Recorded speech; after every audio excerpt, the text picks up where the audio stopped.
The Arizona sun blazed mercilessly over Copper Falls that September morning, casting harsh shadows across the weathered adobe buildings that lined the dusty main street. The air shimmered with heat waves rising from the packed earth, and even the lizards had retreated to whatever shade they could find. But despite the punishing temperature, a crowd had gathered in the town square, their faces grim and their voices hushed with the kind of tension that preceded something nobody wanted to witness but couldn't bring themselves to look away from. The wooden platform erected in front of the Territorial Courthouse stood like an altar of desperation, its rough-hewn planks already warped from the desert heat. A makeshift banner stretched between two posts proclaimed Territorial Debt Recovery Auction, all sales final, in bold black letters that seemed to mock the human misery about to unfold. The auctioneer, a thin man with calculating eyes and a voice that could cut glass, shuffled through his papers with the detached efficiency of someone who'd grown numb to the pain his profession inflicted. Horses stamped restlessly at the hitching posts, their riders equally uncomfortable with the morning's business. These weren't the usual cattle auctions or land sales that brought the community together in celebration of prosperity. This was something darker. Before we jump back in, tell us where you're tuning in from, and if this story touches you, make sure you're subscribed, because tomorrow I've saved something extra special for you. A reckoning that exposed the harsh realities of territorial life, where desperation could reduce human dignity to a matter of dollars and cents. The crowd stirred uneasily as families approached the platform, their belongings reduced to whatever they could carry, their faces etched with the hollow resignation of people who'd run out of options. Children clung to their parents' legs, sensing the gravity of the situation, even if they couldn't understand its implications. Women dabbed at their eyes with worn handkerchiefs, while men stared at their boots, ashamed of their powerlessness to intervene. But this wasn't just any debt collection day. Word had spread through the valley like wildfire that Elena Rodriguez would be among those offered for territorial indenture. And everyone knew her story. The young Mexican-American widow had become something of a tragic figure in Copper Falls. Her husband Miguel's mysterious death at the Blackwood Mining Corporation 6 months earlier, leaving her with debts that seemed to multiply like tumbleweeds in a dust storm. The morning heat pressed down on the assembled crowd like a physical weight, but it was nothing compared to the moral burden settling on their collective conscience. They'd all heard the rumors about Miguel Rodriguez, how he'd been asking too. Many questions about the mining company's operations, how he'd been seen arguing with supervisors about safety conditions and worker treatment. His death in what officials called a tunnel collapse had been suspiciously convenient for a corporation already facing federal scrutiny over their labor practices. Jim Cooper sat his horse at the edge of the assembled crowd, his weathered hands resting loosely on the saddle horn, while his steel-gray eyes surveyed the scene with the kind of intensity that came from years of reading danger in the landscape. At 34, he carried himself with the quiet confidence of a man who'd survived both war and peace, though the deep lines around his eyes suggested the former had been easier to endure than the latter. His broad shoulders filled out a work shirt that had seen better days, and the Colt revolver on his hip wasn't there for show. The Red Canyon Ranch lay 25 miles northeast of Copper Falls, far enough from town to provide the solitude Jim had sought since returning from the Apache campaigns 5 years earlier. He'd built the spread with his own hands, hauling adobe bricks and timber through mountain passes that would challenge a pack mule, driven by a need to create something lasting in a world that had shown him too much destruction. The ranch wasn't large by territorial standards, but it was profitable enough to support a small herd of cattle and the horse breeding operation that had become his passion. Jim hadn't planned to attend the debt auction. His prize stallion had thrown a shoe on the trail to Sunset Ridge, forcing him to stop in Copper Falls for the blacksmith services. But fate, he'd learned during his military service, had a way. of placing a man exactly where he needed to be, whether he welcomed the destination or not. The sound of the auctioneer's voice calling the crowd to attention had drawn him to the square like a moth to flame, though he already regretted the impulse. The rancher's past was littered with moments he'd rather forget, but one memory burned, brighter than all the others.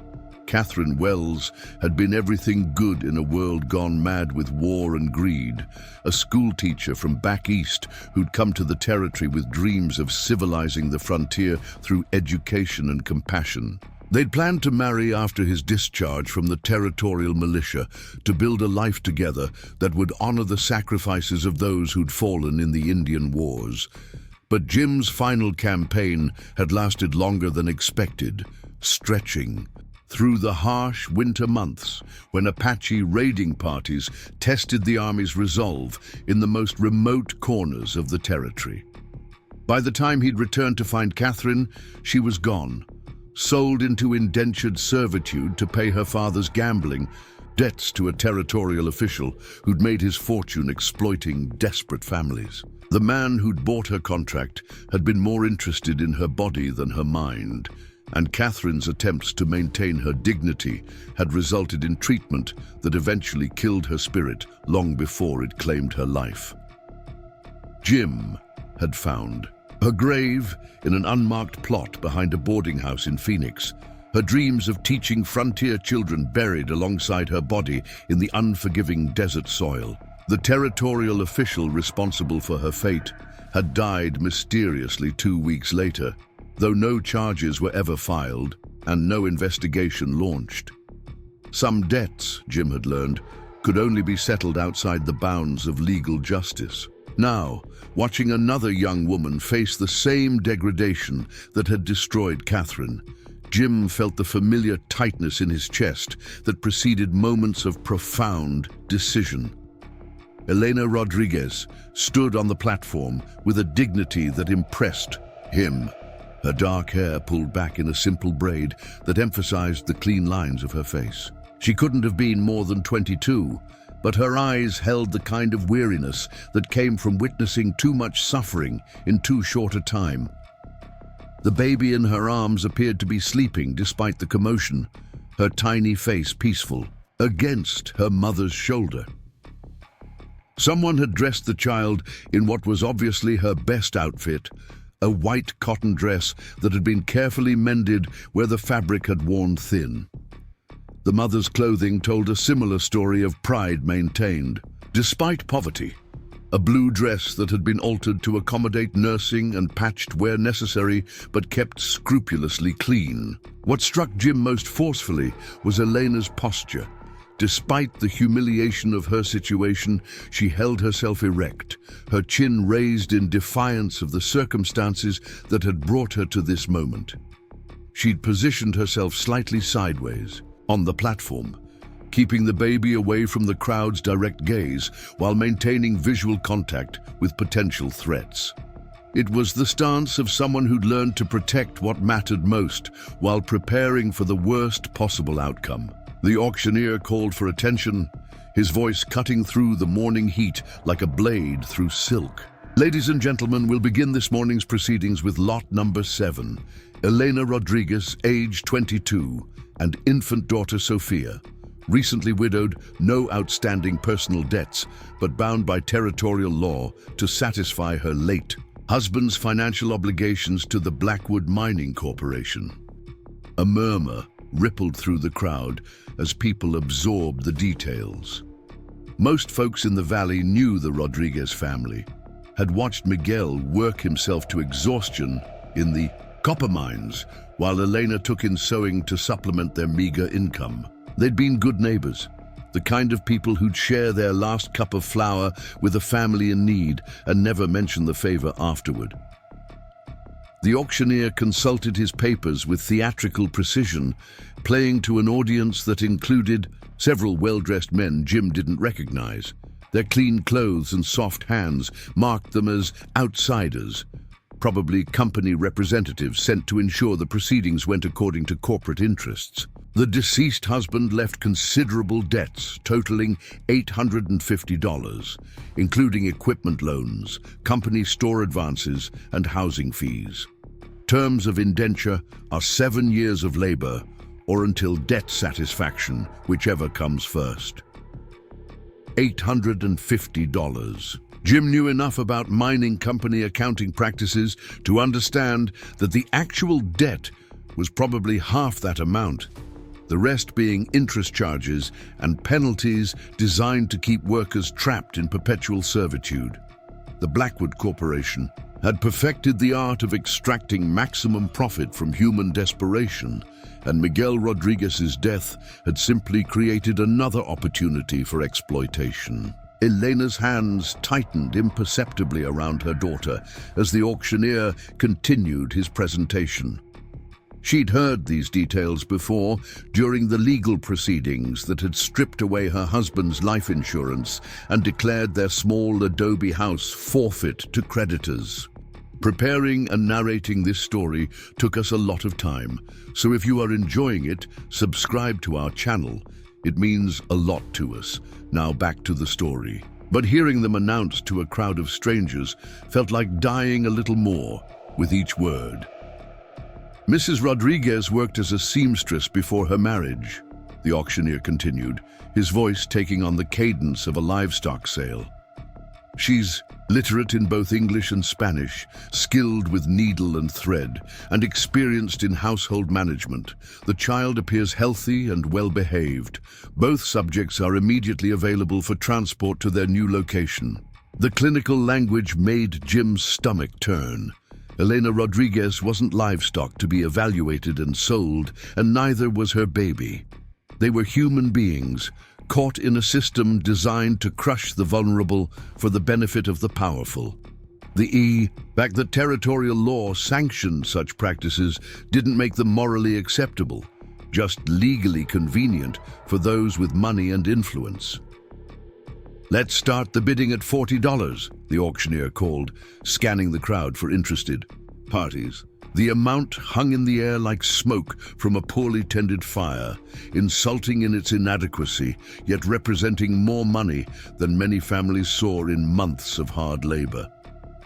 Silence stretched across the square like a held breath. $40 was good money for 7 years of labor, but everyone present understood they weren't really bidding on domestic service. A young mother with a baby was vulnerable in ways that made decent men examine their consciences and indecent men calculate opportunities. "Come now, gentlemen," the auctioneer pressed, his voice carrying a note of practiced encouragement. "Consider the value proposition. 7 years of skilled labor, plus the child's potential contribution as she matures. Mrs. Rodriguez has proven herself capable of managing difficult circumstances with grace and determination." The way he spoke made Jim want to climb onto the platform and teach the man some lessons about treating human beings with dignity.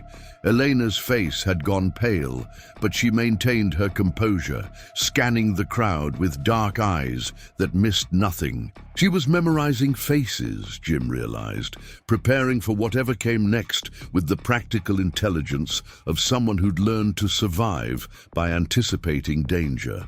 From the back of the crowd, a gravelly voice called out, $35, and I'll take just the woman. Don't need the burden of feeding someone else's child." Jim turned to identify the speaker and felt his jaw clench with recognition. Bull Harrison owned the largest gambling hall in Copper Falls, along with several boarding houses that catered to minors with money to spend and morals to abandon. His establishments had a reputation for welcoming young women who arrived voluntarily and helping them disappear when they'd outlived their usefulness. Harrison pushed through the crowd with the swagger of a man accustomed to getting what he wanted through intimidation and bribery. His expensive clothes couldn't disguise the cruelty in his pale eyes or the soft corruption that came from years of feeding on other people's weaknesses. Several territorial officials owed him money, which had provided convenient protection for his more questionable business activities. Elena's composure cracked slightly at Harrison's bid, her arms tightening protectively around Sophia. For the first time since taking the platform, real fear flickered across her features. She'd heard the stories about Harrison's girls, how they seemed to age years in months and often disappeared without explanation. The thought of being separated from her daughter while enduring whatever treatment Harrison had planned made her stomach turn. $45 for both, called another voice, this one belonging to Ezra Stone, a farmer from the eastern part of the valley. Stone had buried 2 wives already, both dying of what he claimed were accidents, but everyone suspected were the result of his legendary temper. His current need for domestic help was well known, as was his reputation for working his laborers to exhaustion and beyond. The bidding was picking up momentum now, men calling out numbers while Elena stood frozen in the center of attention she'd never wanted. Jim could see her mentally calculating the odds, trying to determine which bidder represented the lesser evil, while knowing that none of the options led anywhere good. $50, Harrison called, his voice carrying an oily satisfaction that made several women in the crowd look away in disgust. Final offer, and I'll throw in employment for any relatives who might need work. The crowd understood exactly what kind of employment Harrison was offering, and the nervous laughter that followed carried an ugly undertone of complicity. Elena's face went white as desert bone, and Sophia stirred restlessly in her arms, perhaps sensing her mother's distress through some instinct that connected mothers and children across species. Jim had seen enough. He'd stood by once before, while a good woman was destroyed by men who viewed human suffering as a business opportunity.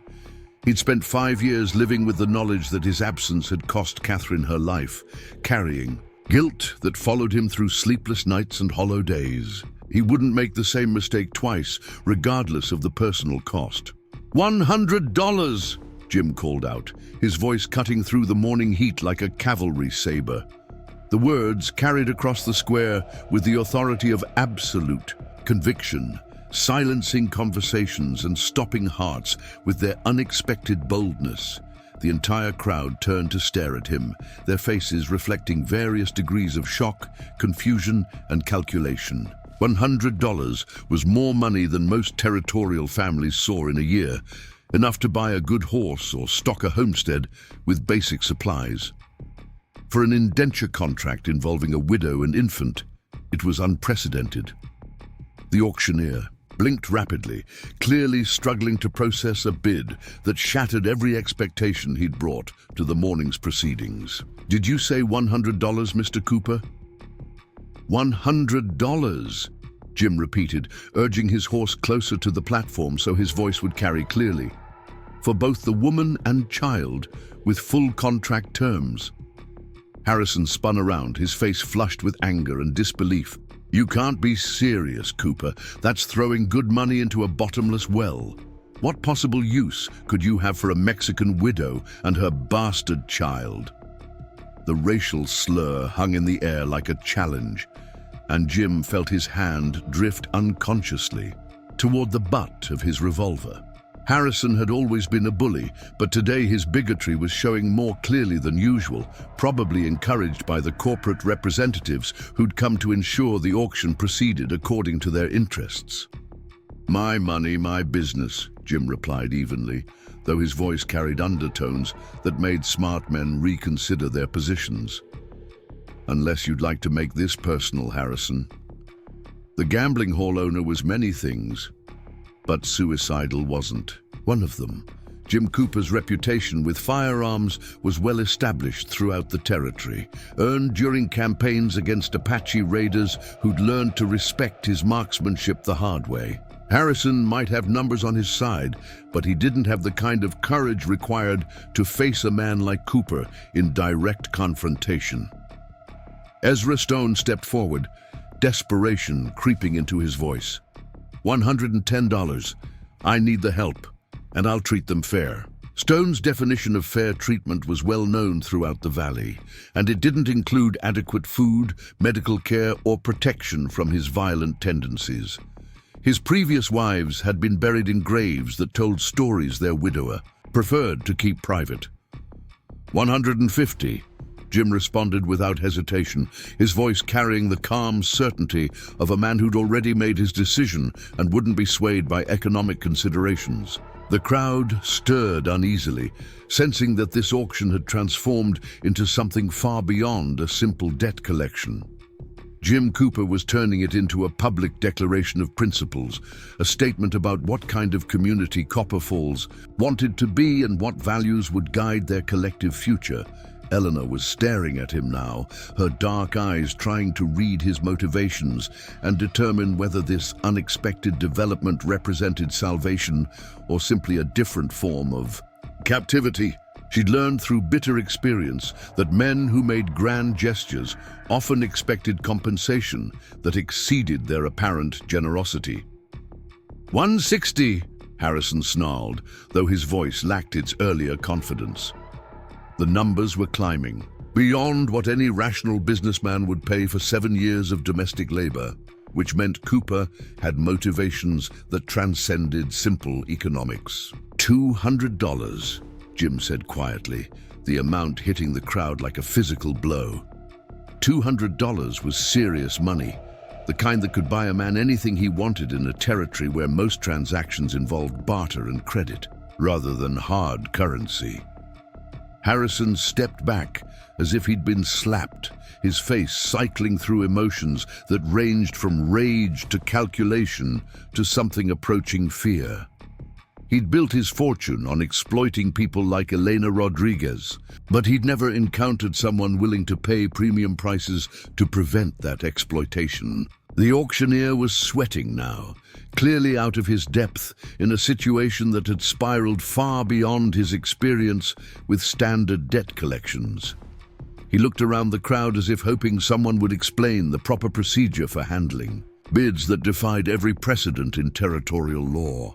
Going once, he finally managed, his voice cracking with uncertainty. 250, Harrison called desperately, but the words sounded hollow even to his own ears.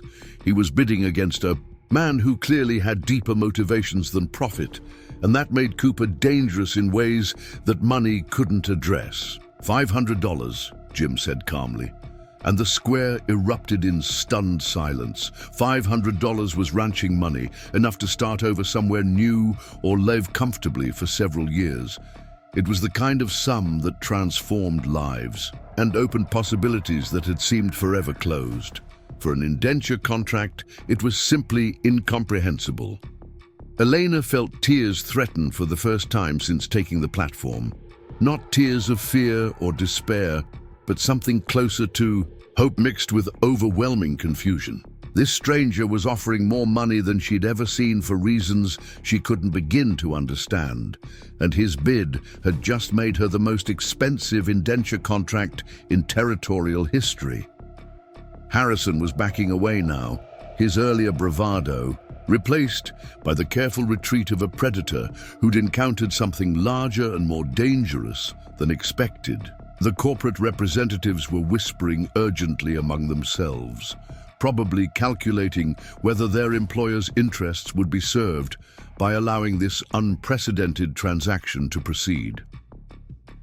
Going once, the auctioneer called, his voice barely above a whisper. Going twice. The silence stretched across the square like a prayer, broken only by the restless movement of horses and the distant cry of a hawk circling overhead. Sold! The auctioneer finally called, his voice cracking with relief. To James Cooper for $500. The crowd began to murmur, voices rising in excitement and confusion as people tried to process what they'd just witnessed. Cooper had just paid a fortune for reasons nobody could fathom, transforming a routine debt collection into the kind of story that would be told around territorial campfires for years to come. Jim dismounted slowly, his boots hitting the dusty ground with quiet authority. He reached into his saddlebags and withdrew a leather pouch, the weight of it speaking volumes about his commitment to this unexpected course of action. Gold coins. caught the morning sunlight as he counted them out, each one representing months of careful saving and years of hard work. The auctioneer accepted the payment with trembling hands, clearly overwhelmed by the responsibility of handling more money than he'd seen in his entire career. $500, he repeated, as if saying the words would help him believe them. Cash payment in full. Elena stood motionless on the platform, Sophia sleeping peacefully against her shoulder, watching the man who'd just purchased her freedom for reasons she couldn't comprehend. James Cooper was tall and lean, with the kind of weathered features that came from years of outdoor work and the steady eyes of someone accustomed to making difficult decisions under pressure. As he approached the platform, Eleanor took an involuntary step backward, a reaction born from months of learning that men who controlled her fate rarely had her best interests at heart. But something in Cooper's expression stopped her retreat, a combination of respect and determination that suggested his motivations might be more complex than simple acquisition. "Mrs. Rodriguez," he said quietly, touching the brim of his hat with old-fashioned courtesy. "I'm James Cooper. I know this situation is confusing, but I want you to understand that you and your daughter are safe now." Elena studied his face. For a long moment, searching for the deception or cruelty she'd learned to expect from men in positions of power. Instead, she found something that surprised her, a combination of strength and gentleness that suggested this stranger might actually mean what he said. "Mr. Cooper," she replied, her voice barely above a whisper, "I don't understand. Why would you pay so much money for people you don't even know?" It was a fair question, one Jim had been asking himself since the moment he'd opened his mouth to bid. The honest answer was complicated, tangled up with guilt and memory, and a desperate need to prove that decent people could still make a difference in a world that seemed increasingly dominated by greed and cruelty. "Because someone should have done the same thing for another woman years ago," he said simply, "and because your daughter deserves to grow up free." The answer seemed to satisfy something in Elena's expression, though wariness remained in her dark eyes. She'd learned through painful experience that trust was a luxury she couldn't afford, especially when it came to men who claimed to have her best interests at heart. Sophia chose that moment to wake up, her eyes opening to reveal the same deep brown as her mother's. She looked around with the serious curiosity of the very young, taking in this new world of strange faces and unfamiliar voices with the resilience that seemed to characterize children who'd learned to adapt to changing circumstances. "She's beautiful," Jim said, and meant it. The baby had her mother's delicate features and an alert intelligence that suggested she'd inherited more than just Elena's looks. "Her name is Sophia," Elena said, a note of warmth creeping into her voice for the first time since the proceedings had begun. "She's 8 months old, and she's the only good thing left from my marriage to Miguel." The crowd was beginning to disperse, conversations buzzing with speculation about what they'd just witnessed. Jim could feel their stares following him as he helped Elena down from the platform, and he knew that within hours the story would be spreading throughout the territory like wildfire. But for now, all that mattered was getting Elena and Sophia away from Copper Falls and the memories that haunted this place. The Red Canyon Ranch lay 25 miles to the northeast, far enough from town to provide the peace and security that both mother and child desperately needed. As they walked toward his horse, Elena spoke again, her voice carrying a note of practical concern that impressed him. "Mr. Cooper, I need to understand something before we go any further. What exactly do you expect from me in exchange for what you've done?" It was the question he'd been dreading, partly because the answer was more complicated than simple economics could explain. The indenture contract gave him legal authority over her labor for 7 years, along with the right to determine where she lived, what work she performed, and how she spent her time. On paper, she was little more than property he'd purchased for an outrageous price. "I expect you to help me run a ranch," he said simply. "Nothing more, nothing less. You'll have your own room, with a lock on the door and privacy whenever you need it. Sophia will be safe, and you'll both be treated with the respect you deserve." Elena nodded slowly, processing this information while trying to gauge his sincerity. The offer sounded too good to be true, but the alternative was returning to the auction block and facing whatever fate Harrison or Stone had planned for her. "And if I can't do the work," she asked, "if I'm not strong enough or skilled enough for ranch life?" Jim looked at her, really looked, seeing past the fear and exhaustion to the strength that had carried her through months of grief and poverty. Elena Rodriguez had survived an abusive marriage, her husband's suspicious death, and the humiliation of public auction while maintaining her dignity and protecting her child. She was stronger than she knew, and strength could be built upon once the foundation was solid. "You're stronger than you think," he said with quiet conviction. "And strength can be developed when someone has reason to hope for better days ahead." The simple words hit Elena with unexpected force, carrying more warmth and encouragement than she'd heard in years. For the first time since Miguel's death, she dared to believe that maybe, just maybe, the future might hold something better than mere survival. As they reached his horse, Jim untied the reins and turned to face Elena with an expression of gentle concern. "Can you ride? The ranch is 25 miles northeast, and the wagon road adds another 10 miles to the journey." Elena nodded, adjusting Sophia's position in her arms. "I grew up on a small farm outside Phoenix. I've been riding since I was Sophia's age, though it's been months since I've had access to a horse." "Good," Jim said, offering her the reins. "You'll take the horse and I'll walk alongside. It's too hot for a baby to be exposed to direct sunlight for that long, and you'll both be more comfortable in the saddle." Elena stared at him in surprise, clearly not expecting such consideration from a man who'd just purchased her contract. The gesture spoke volumes about his character, suggesting that his concern for her welfare might actually be genuine rather than calculated. She accepted the reins with obvious reluctance, still trying to process the morning's extraordinary events. "This is your horse, Mr. Cooper.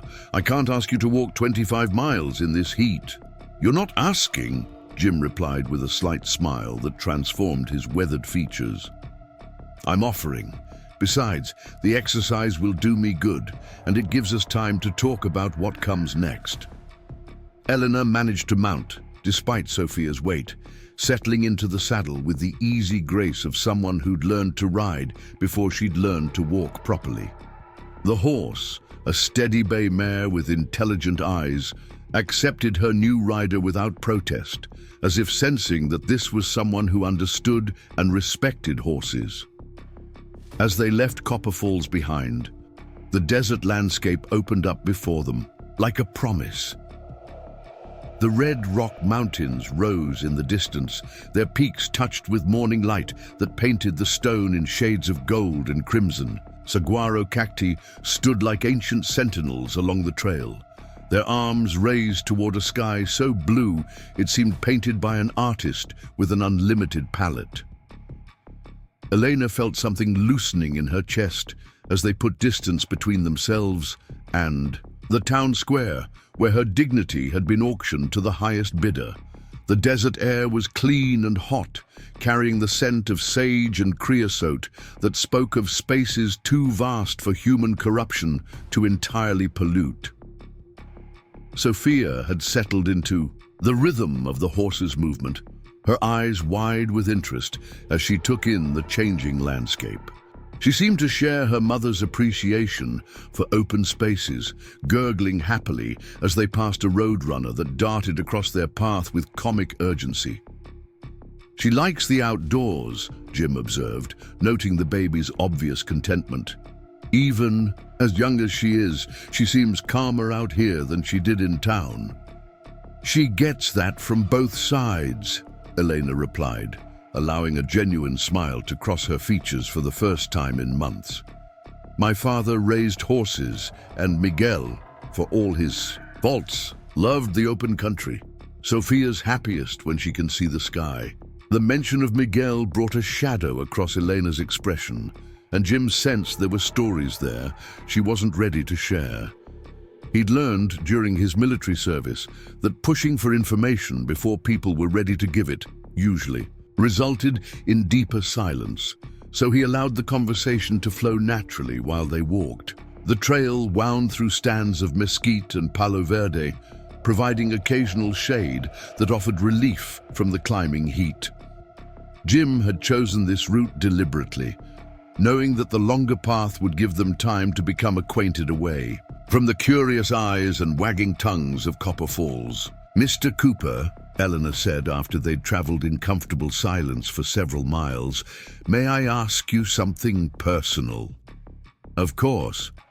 The woman you mentioned earlier, the one someone should have helped. What happened to her?"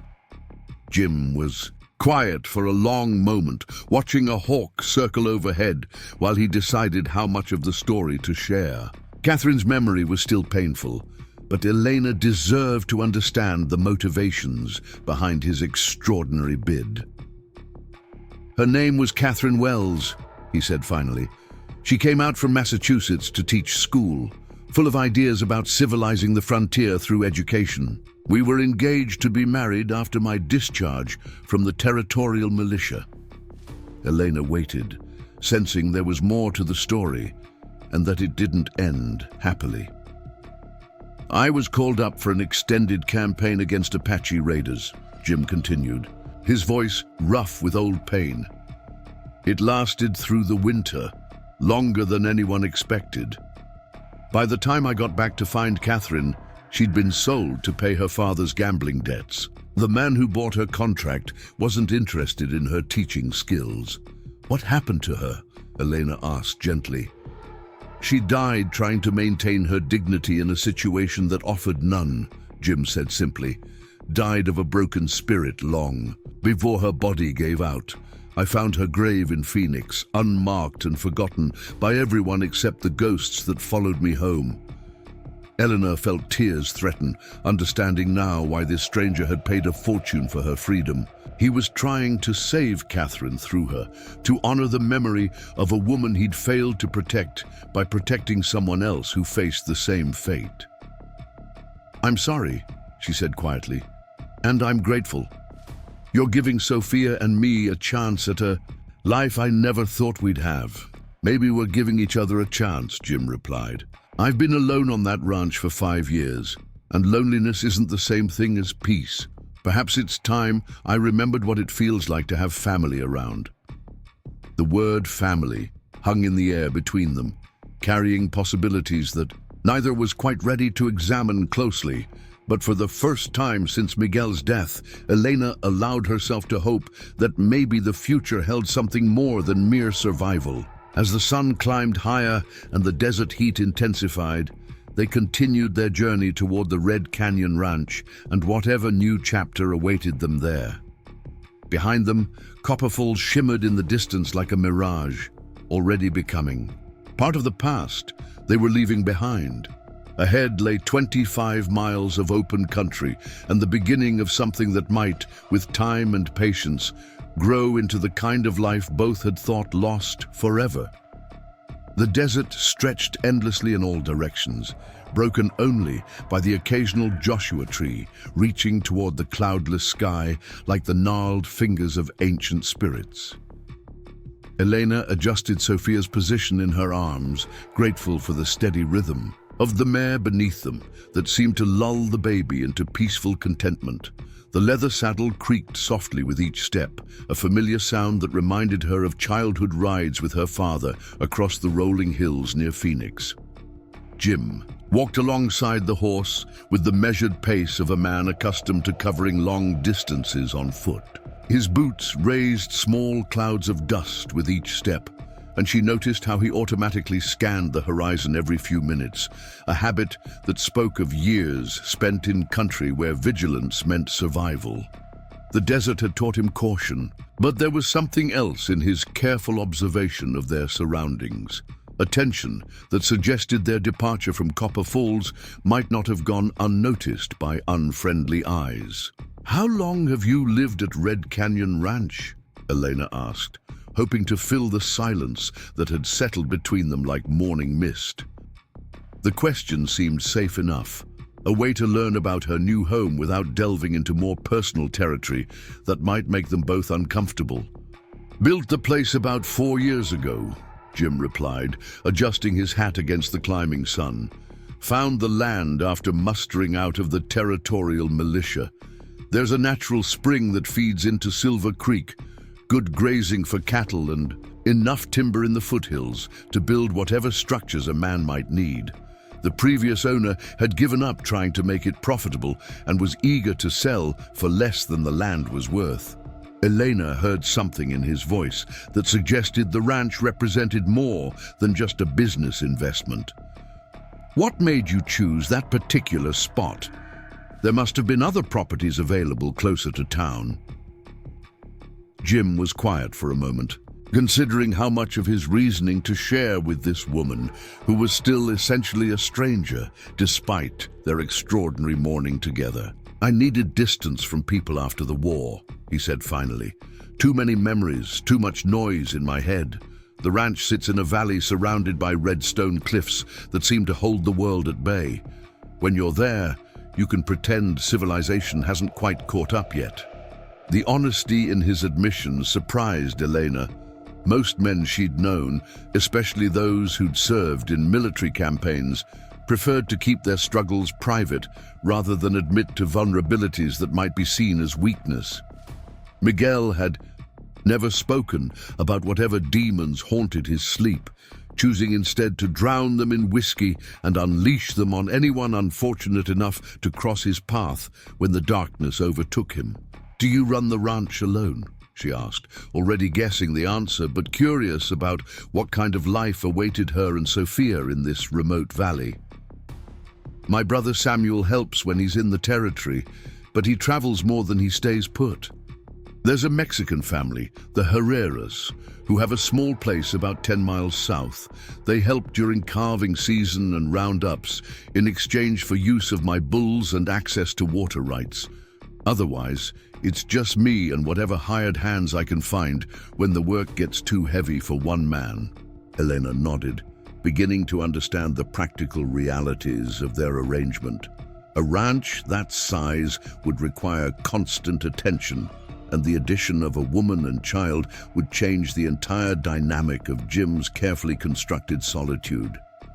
She wondered if he'd fully considered the implications of what he'd done this morning, or if the decision had been driven more by emotion than rational planning.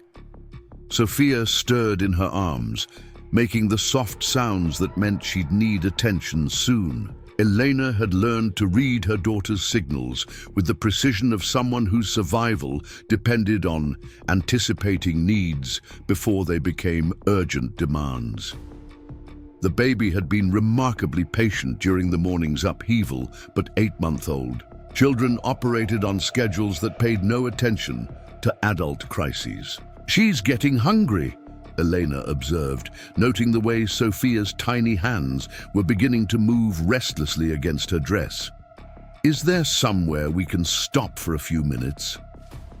Jim immediately began scanning the landscape for suitable shelter, his movements taking on the focused efficiency of someone accustomed to solving practical problems quickly. "There's a grove of cottonwoods about a mile ahead," he said, pointing toward a line of green that marked the presence of water in the otherwise arid landscape. "We can rest there while you tend to her needs." The grove, when they reached it, proved to be a small oasis centered around a spring that bubbled up from underground sources and formed a clear pool before continuing its journey toward Silver Creek. Ancient cottonwoods provided blessed shade, their leaves rustling in the slight breeze that had risen with the climbing sun. Elena dismounted carefully, maintaining her grip on Sophia while Jim moved to water the horse. Finding a comfortable spot against one of the larger trees, Elena settled Sophia against her shoulder and began the familiar routine of nursing that had become second nature over the past months. The baby latched eagerly, her tiny hands kneading against Elena's dress with the focused intensity that characterized all her activities. Jim busied himself checking the horse's hooves and adjusting the saddle, giving Elena the privacy she needed, while remaining close enough to provide protection if necessary. His movements were economical and practiced, suggesting years of caring for animals under various conditions. She found herself studying his profile as he worked, noting the way his hands moved with gentle competence over the mare's legs and flanks. "She's a beautiful horse," Elena commented when Sophia had finished eating and was drowsing contentedly against her shoulder. "What's her name?" "Esperanza," Jim replied, running his hand along the mare's neck with obvious affection. "It means hope in Spanish. Seemed appropriate when I bought her from a rancher who was going under during the drought 3 years ago. She was about the only thing of value he had left, but he couldn't bear to see her sold to someone who might not treat her properly." The name struck Elena as prophetic, given the morning's events.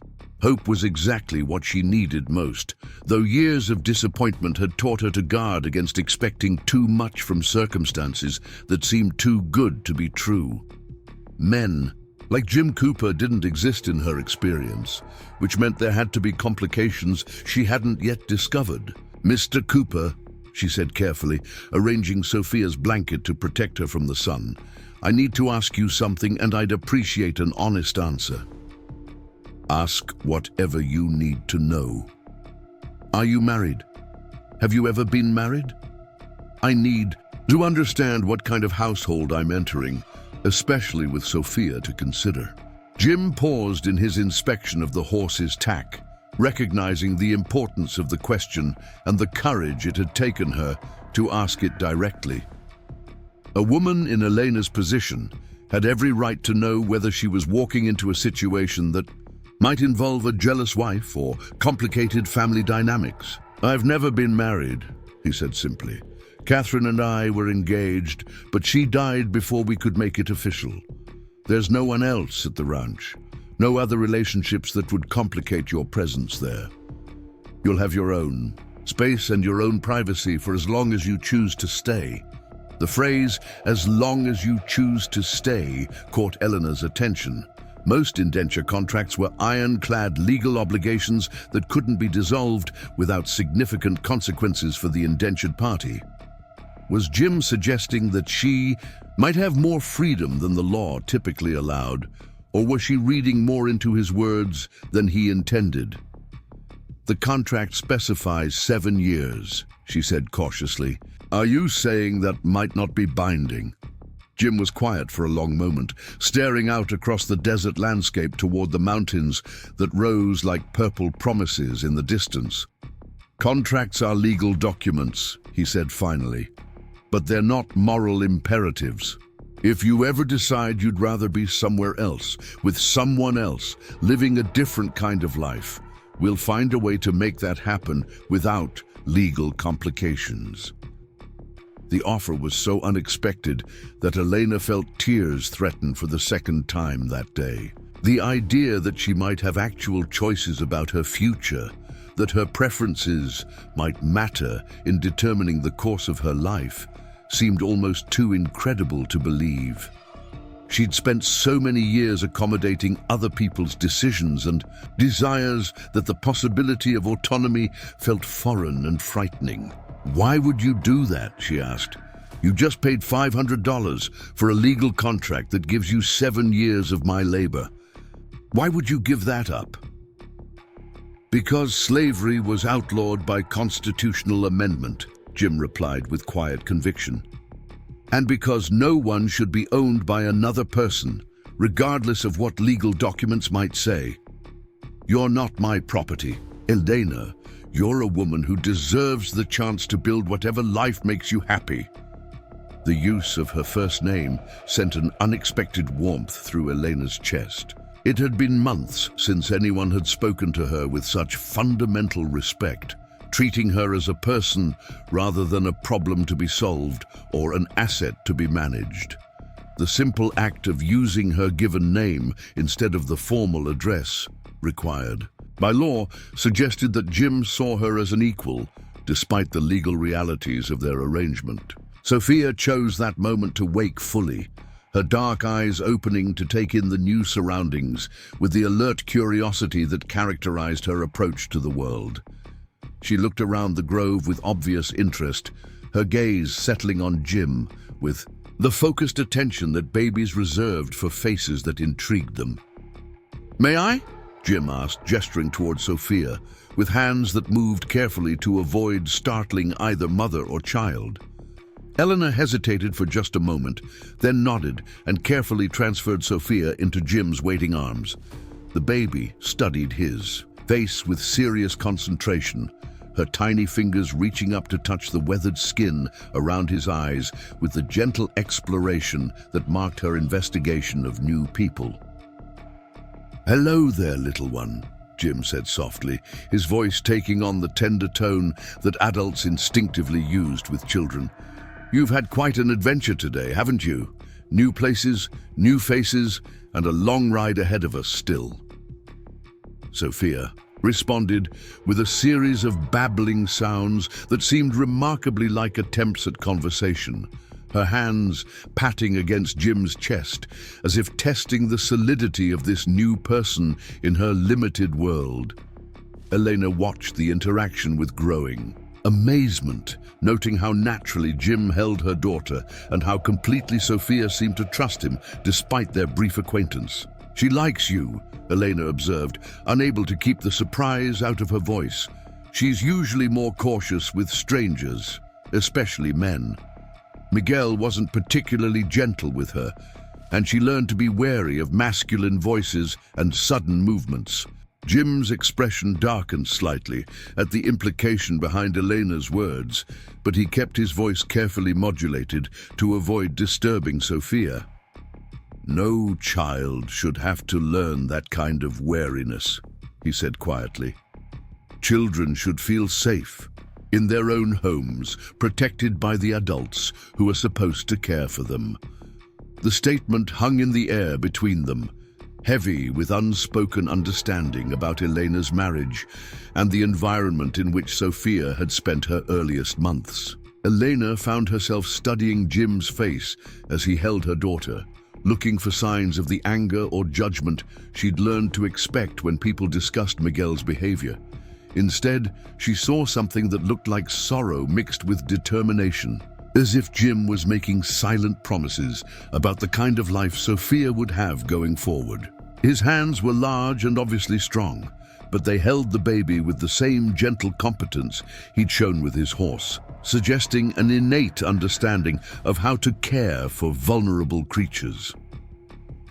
"We should probably continue," Elena said, reluctantly, aware that the desert heat was climbing toward dangerous levels and they still had many miles to cover before reaching the ranch. "The sun's getting higher, and Sophia will be more comfortable if we can reach shelter before the worst of the afternoon heat." Jim nodded and carefully transferred Sophia back to her mother's arms, his movements slow and deliberate to avoid startling the baby. "The next stretch is mostly open country," he said, helping Elena remount Esperanza with Sophia secure in her arms. "But there's another grove about halfway to the ranch where we can rest again, if needed." As they resumed their journey, Elena found herself reflecting on the morning's extraordinary events and trying to process the implications of her new circumstances. Hours ago, she'd been facing a future that terrified her, resigned to whatever fate the auction block might deliver. Now she was riding toward a new life, with a man who seemed determined to treat her and Sophia with more respect and kindness than they'd ever experienced. The landscape around them gradually began to change as they traveled northeast, the flat desert giving way to rolling hills studded with rock formations that glowed red and gold in the climbing sun. In the distance, the Red Rock Mountains loomed larger with each passing mile, their jagged peaks creating a dramatic backdrop that spoke of geological forces beyond human comprehension. "Tell me about the ranch," Elena said, hoping to learn more. "About what awaited them. What kind of work will I be expected to do?" D. Jim considered the question while scanning the horizon for potential hazards, a habit so ingrained that it seemed unconscious. The house needs a woman's touch, he admitted. I'm adequate at basic cooking and cleaning, but I've never been much for organization or the kind of detailed maintenance that makes a place feel like home rather than just shelter. Eleanor nodded, understanding that domestic management would likely form the core of her responsibilities. She'd always been skilled at stretching limited resources and maintaining order even under difficult circumstances, talents that had served her well during the lean years of her marriage to Miguel. "What about the ranch operations themselves?" she asked. "Will I be expected to work with the cattle or horses?" "Only if you want to," Jim replied, noting the interest in her voice. "You mentioned growing up around horses. If you have skills in that area, they'd certainly be welcome. But ranch work can be dangerous, especially for someone caring for a young child. I'd never ask you to take risks that might leave Sophia without her mother." The consideration behind his words impressed Elena more than grand gestures or expensive gifts might have. Jim was thinking practically about her safety and Sophia's needs, planning for their welfare rather than simply considering how their presence might benefit his own situation. "I'd like to help with the horses," she said carefully. "My father taught me to evaluate bloodlines and spot good conformation. If you're serious about breeding quality stock, an extra pair of educated eyes might be useful." Jim's expression brightened with genuine interest. "What kind of breeding program did your father run?" "Quarter horses mostly, with some Arabian. Blood for refinement and endurance. He believed in breeding for intelligence and temperament as much as physical characteristics. A horse that's beautiful but stupid or vicious isn't worth the feed it takes to keep it alive." The conversation continued as they traveled, covering topics ranging from horse bloodlines to cattle management to the practical challenges of running a successful ranch in territory where water rights and grazing land were becoming increasingly contested. Elena found herself relaxing despite her earlier reservations, impressed by Jim's knowledge and his willingness to consider her opinions on subjects where she had relevant experience. Sophia remained content throughout the discussion, apparently enjoying the rhythm of the horses' movement and the sound of adult voices engaged in peaceful conversation. Elena realized with a start that this might be the first time her daughter had ever heard adults talking together without underlying tension or the threat of violence erupting without warning. The thought brought a fresh wave of determination to make this new arrangement work, regardless of whatever complications might arise.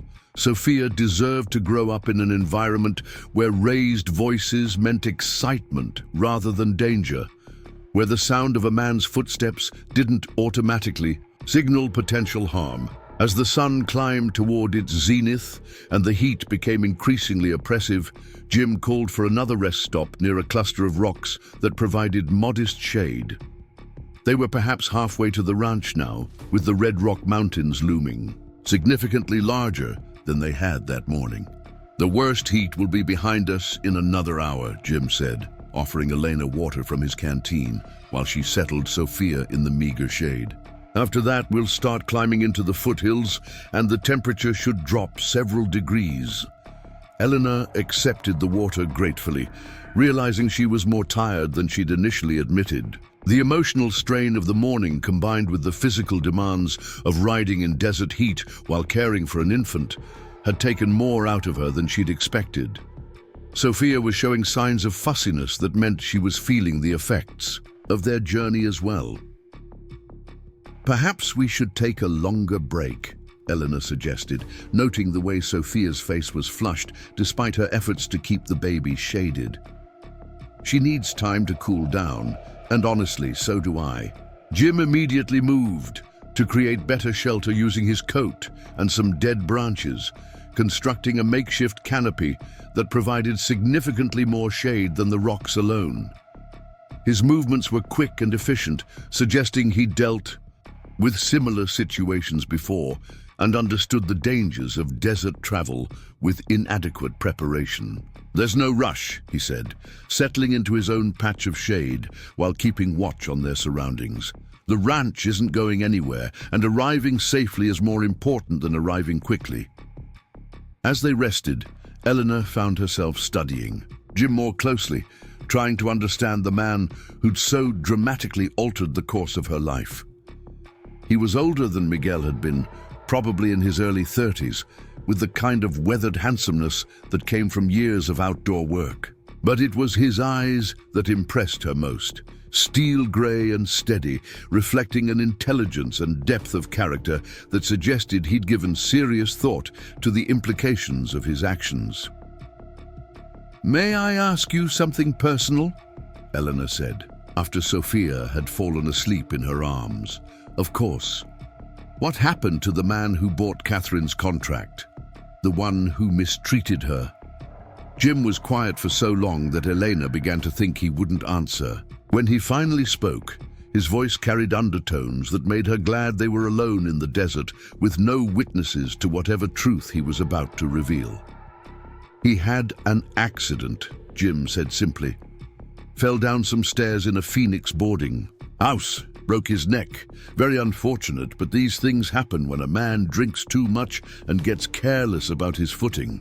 Elena studied his profile as he spoke, noting the careful neutrality of his expression and the way his hands remained perfectly still, despite the tension she could sense beneath his calm exterior.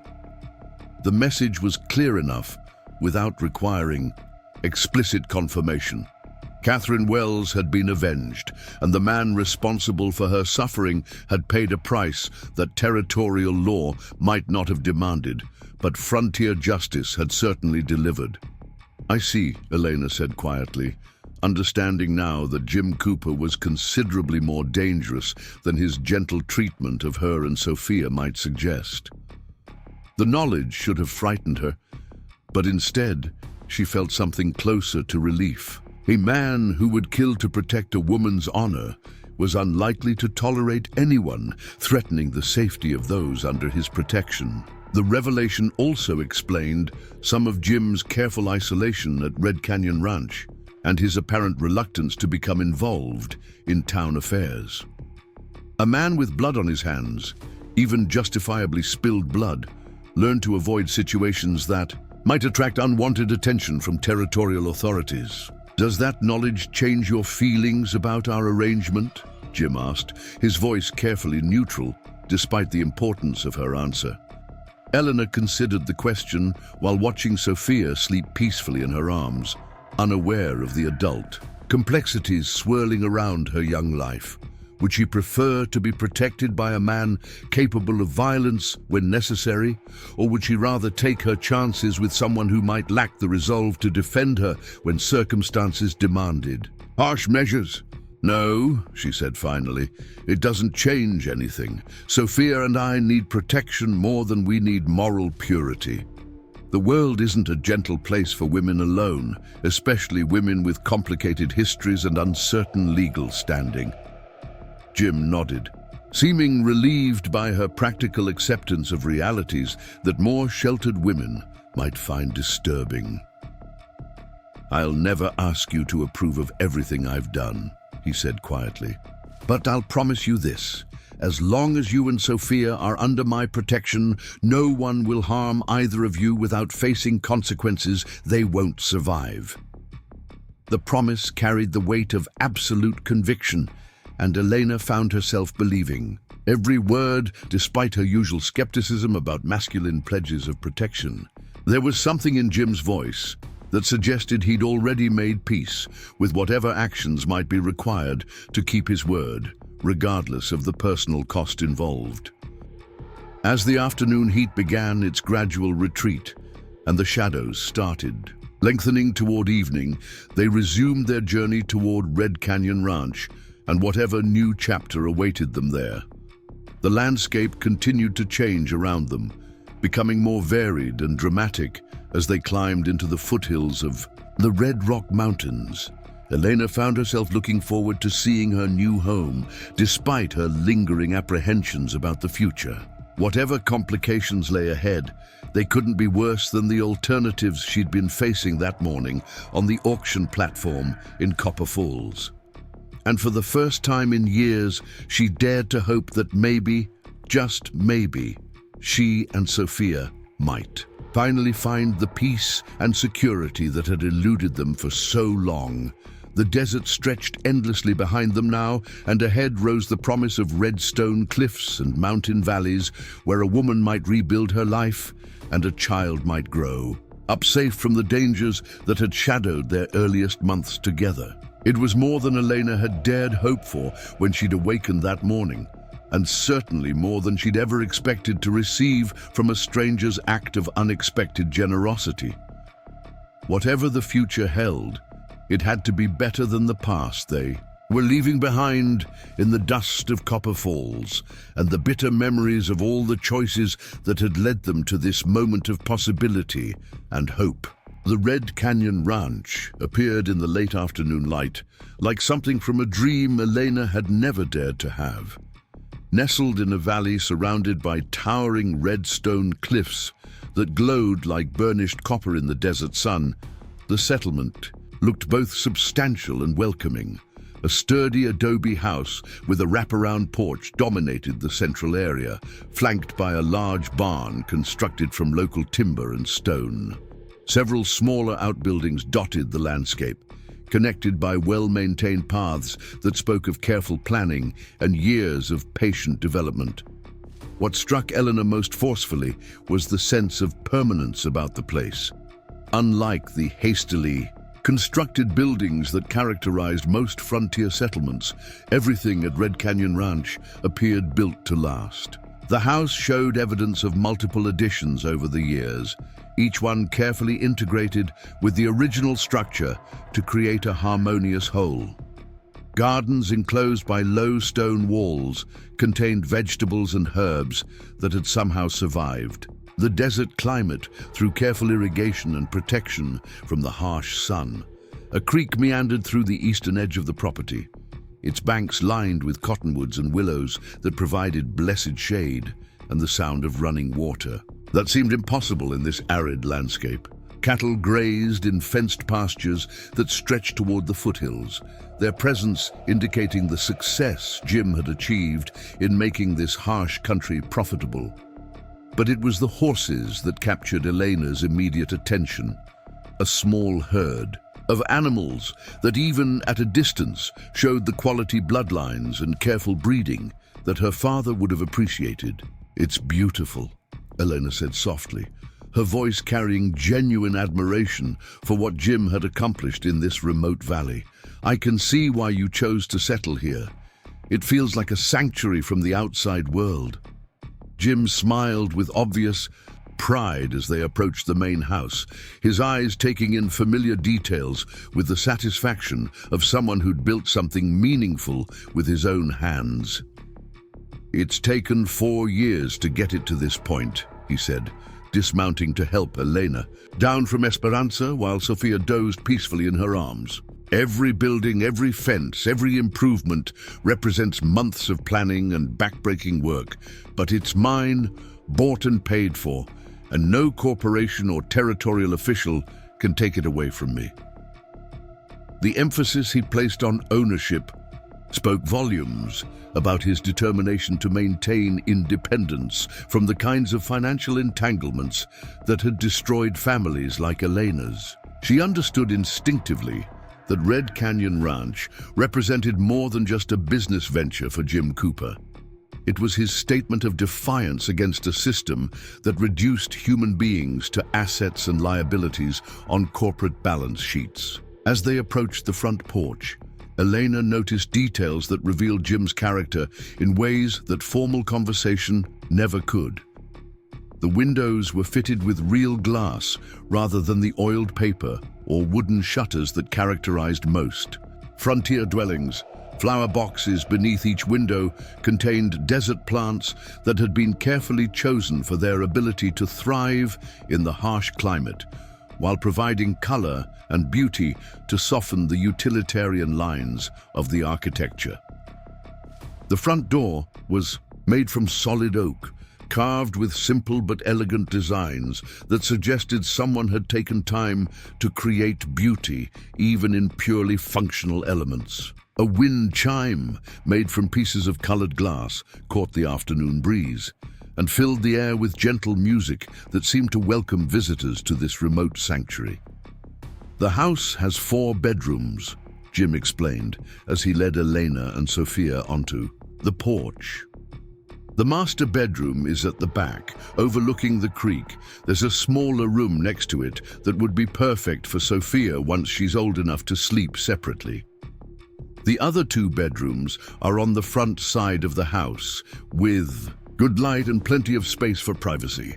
Elena appreciated his tactful way of explaining the sleeping arrangements without making assumptions about their eventual relationship.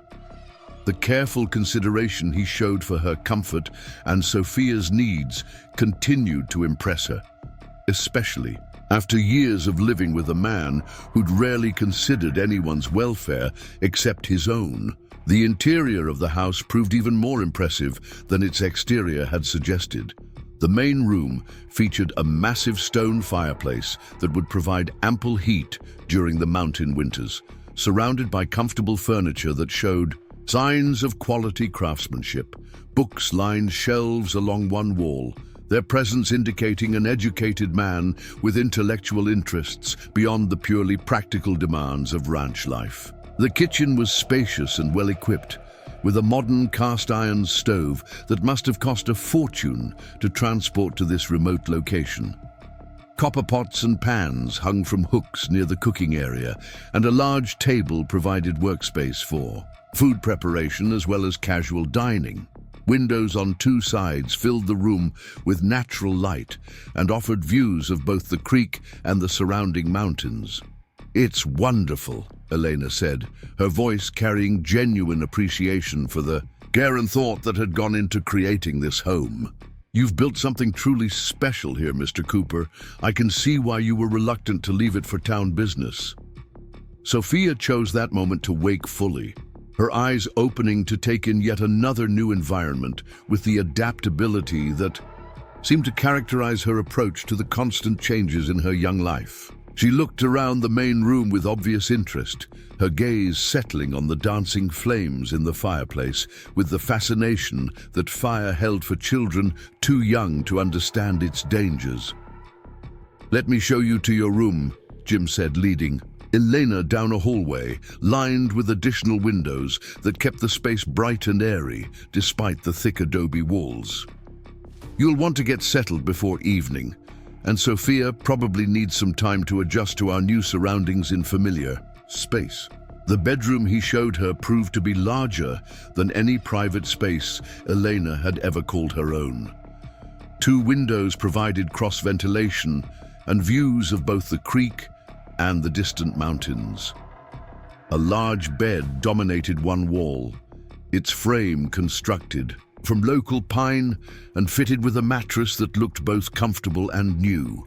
A dresser, washstand, and comfortable chair completed the furnishings, while a large wardrobe offered storage space for clothing and personal belongings.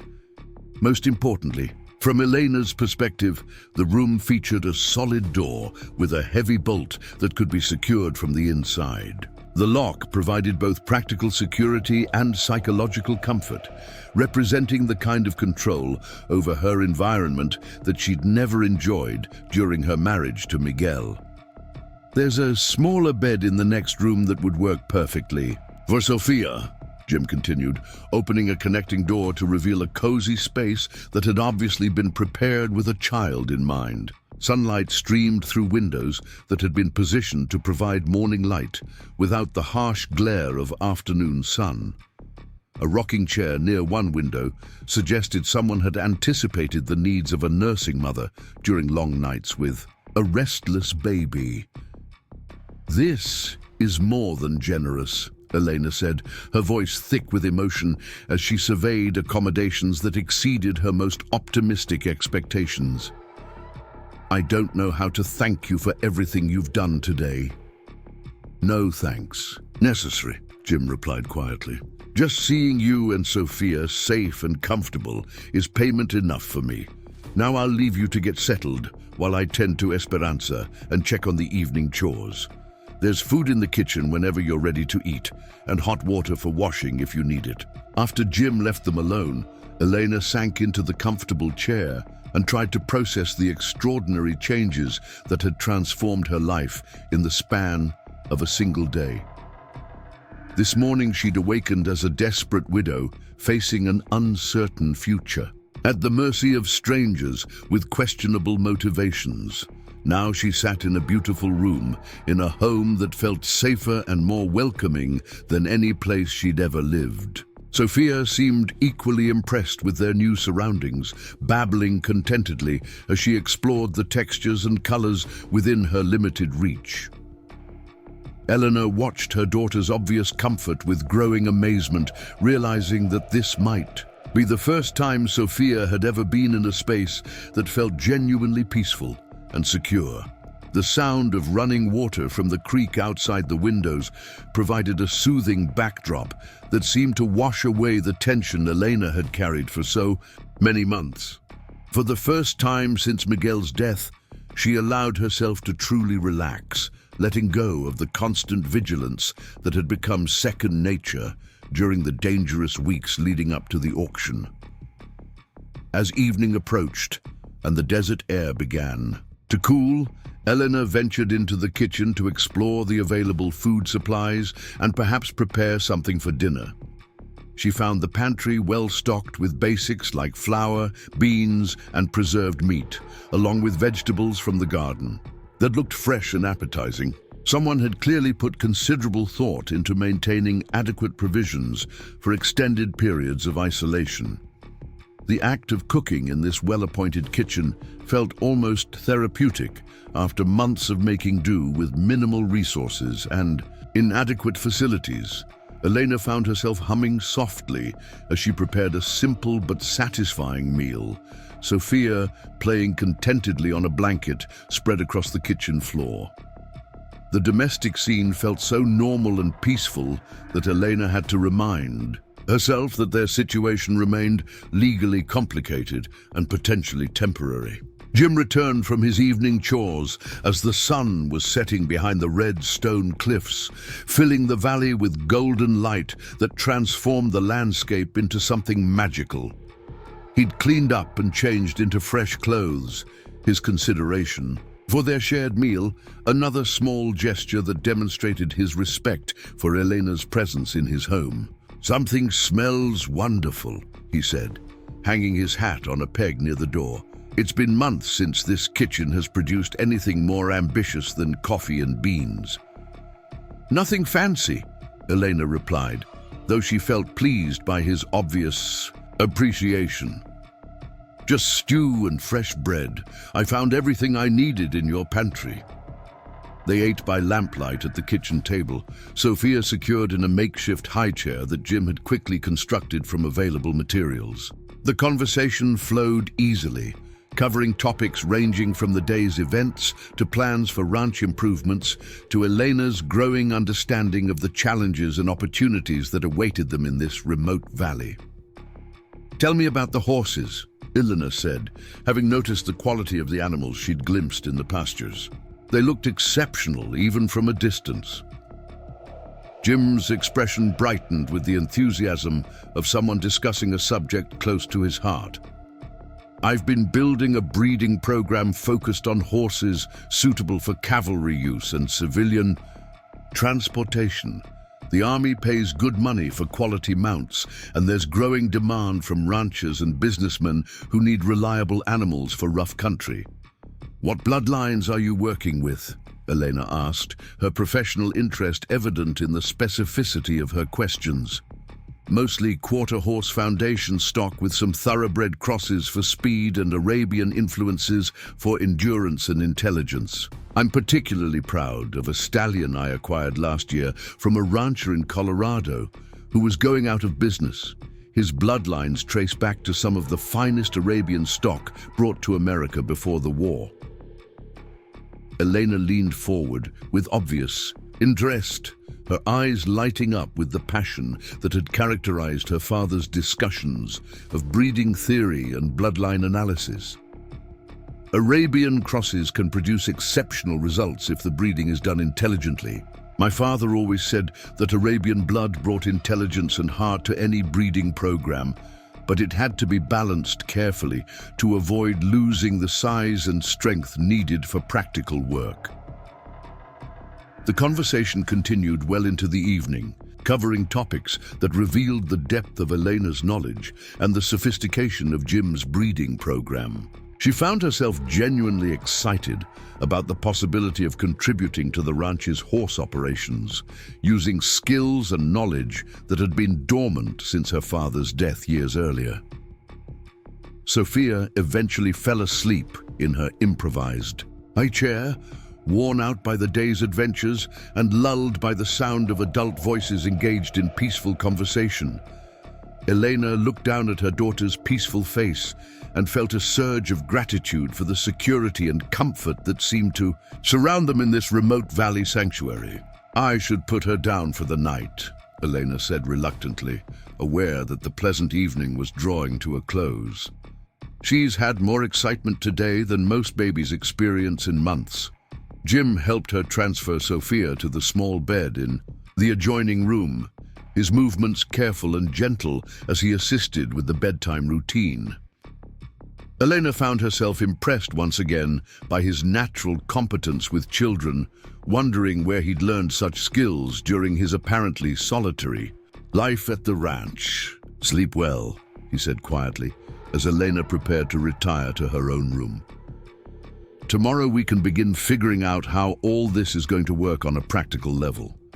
But for tonight, just rest and let yourself believe that you and Sophia are finally safe."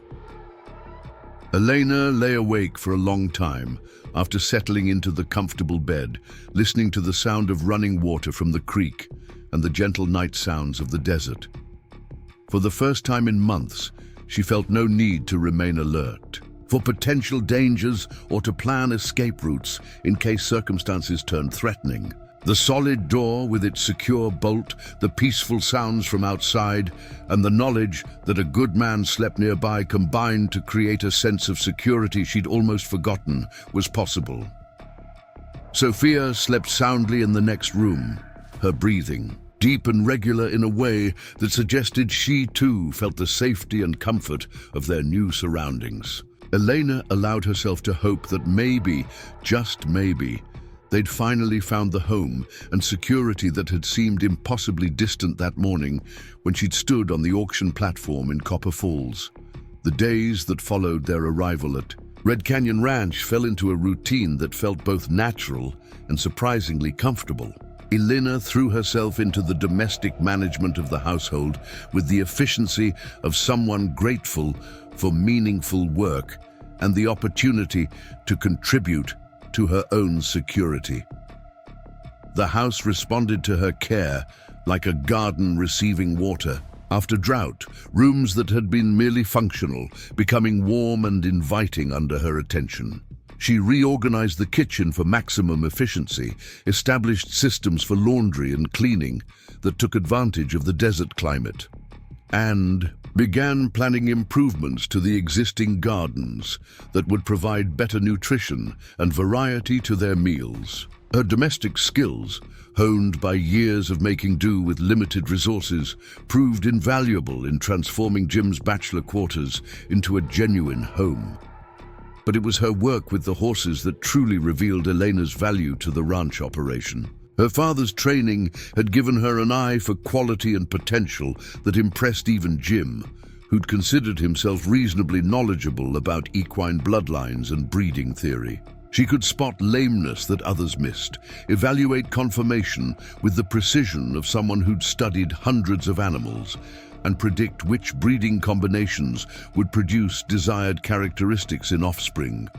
"That mare in the north pasture," Elena said one morning as they reviewed the breeding plans for the coming season. "The bay with the white star. She's got excellent bone structure and movement, but there's something about her right rear hock that concerns me.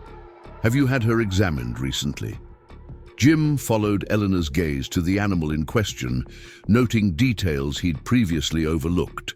She seemed sound when I bought her 6 months ago, but now that you mention it, she has been favoring that leg slightly when she moves from walk to trot.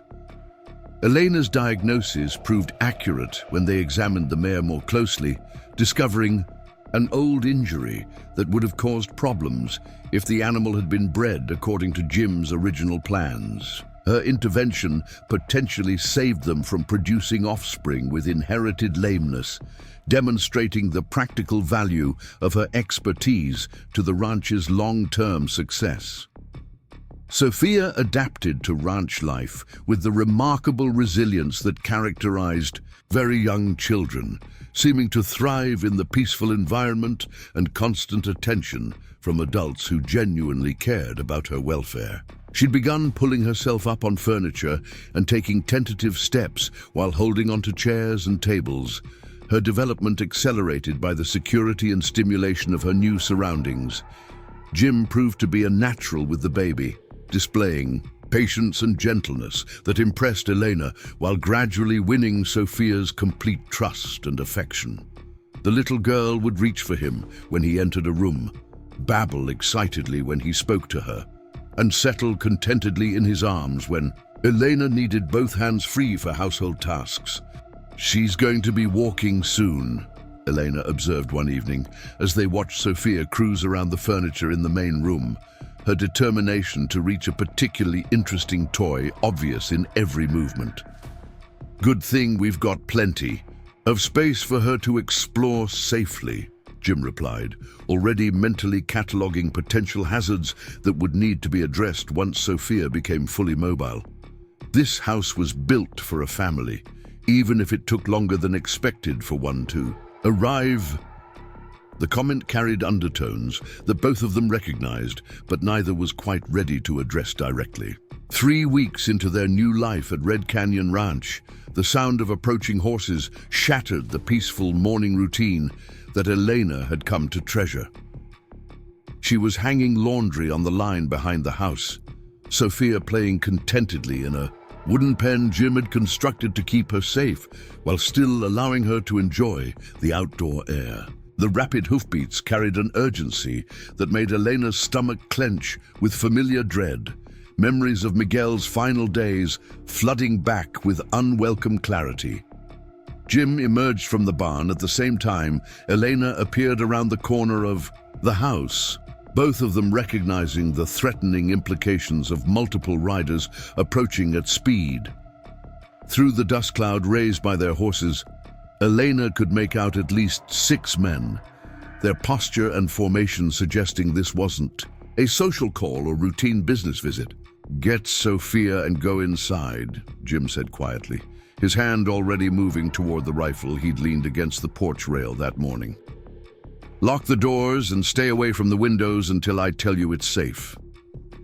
Elena scooped Sophia from her play area and hurried toward the house, her heart pounding with the kind of terror she'd hoped never to experience again. The baby sensed her mother's distress and began to whimper, adding another layer of urgency to Elena's movements as she secured the doors and positioned herself where she could observe the unfolding confrontation without exposing Sophia to potential danger. The riders reined in just outside the main yard, their horses lathered from hard travel and their faces carrying the grim determination of men on serious business. Elena recognized the lead rider immediately despite the months that had passed. Since Miguel's funeral, Victor Blackwood cut an imposing figure in his expensive Eastern clothing, his pale eyes and calculating expression marking him as someone accustomed to getting what he wanted through intimidation and legal manipulation. Behind Blackwood rode Sheriff Taylor, his presence lending official authority to whatever demands the mining company lawyer had come to make. The other riders were strangers to Elena, but their clean clothes and soft hands marked them as corporate employees rather than working ranch hands. The absence of obvious weapons didn't make them less dangerous, just more sophisticated in their approach to intimidation. "Mr. Cooper," Blackwood called out, his voice carrying the oily confidence of someone who believed money and position made him untouchable. "I trust you've had time to reconsider the irregularities in Mrs. Rodriguez's auction proceedings. We've come to offer you a reasonable settlement for any inconvenience our legal action might cause." Jim remained motionless near the porch, his rifle held casually but ready, his grey eyes fixed on Blackwood with the kind of attention that predators reserve for potential threats. "Wasn't aware there were any irregularities in a legal auction conducted under territorial law," he replied evenly. "I paid the asking price in full, cash on the barrel. Sheriff Taylor witnessed the entire transaction." Blackwood's smile carried no warmth as he reached into his coat and withdrew an official-looking document. "Unfortunately, subsequent investigation has revealed evidence of fraud in the original debt calculation. It appears Mrs. Rodriguez's late husband was involved in theft and conspiracy that goes far beyond simple equipment loans. The territorial government has issued new warrants for her arrest on charges of aiding and abetting industrial espionage." The words hit Elena like physical blows, each accusation designed to transform her from victim to criminal in the eyes of territorial law. She clutched Sophia tighter, understanding immediately that Blackwood had manufactured charges that would justify whatever actions the mining company deemed necessary to silence her permanently. Sheriff Taylor shifted uncomfortably in his saddle, his expression suggesting he wasn't entirely comfortable with the legal documents he'd been asked to serve. "Victor, I've known Jim Cooper for years. He's never been involved in anything illegal, and I can't believe he'd harbor criminals knowingly. Nevertheless," Blackwood continued smoothly, "harboring a fugitive from territorial justice is a serious crime in itself. We're prepared to be generous in our settlement offer, taking into account Mr. Cooper's obvious ignorance of Mrs. Rodriguez's criminal activities. $500 compensation for his inconvenience, plus legal immunity in exchange for surrendering the woman and child for transport to Phoenix." Jim's laugh was cold and dangerous, a sound that made smart men reconsider their positions and foolish men reach for weapons they didn't carry. "That's mighty generous of you, Blackwood. But I'm not in the business of selling people, especially not to folks who murdered their husbands for knowing too much about corporate fraud."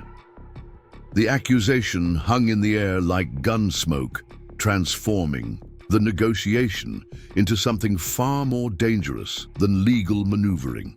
Blackwood's carefully controlled expression slipped slightly, revealing the cold calculation beneath his civilized veneer. "That's a serious allegation, Mr. Cooper.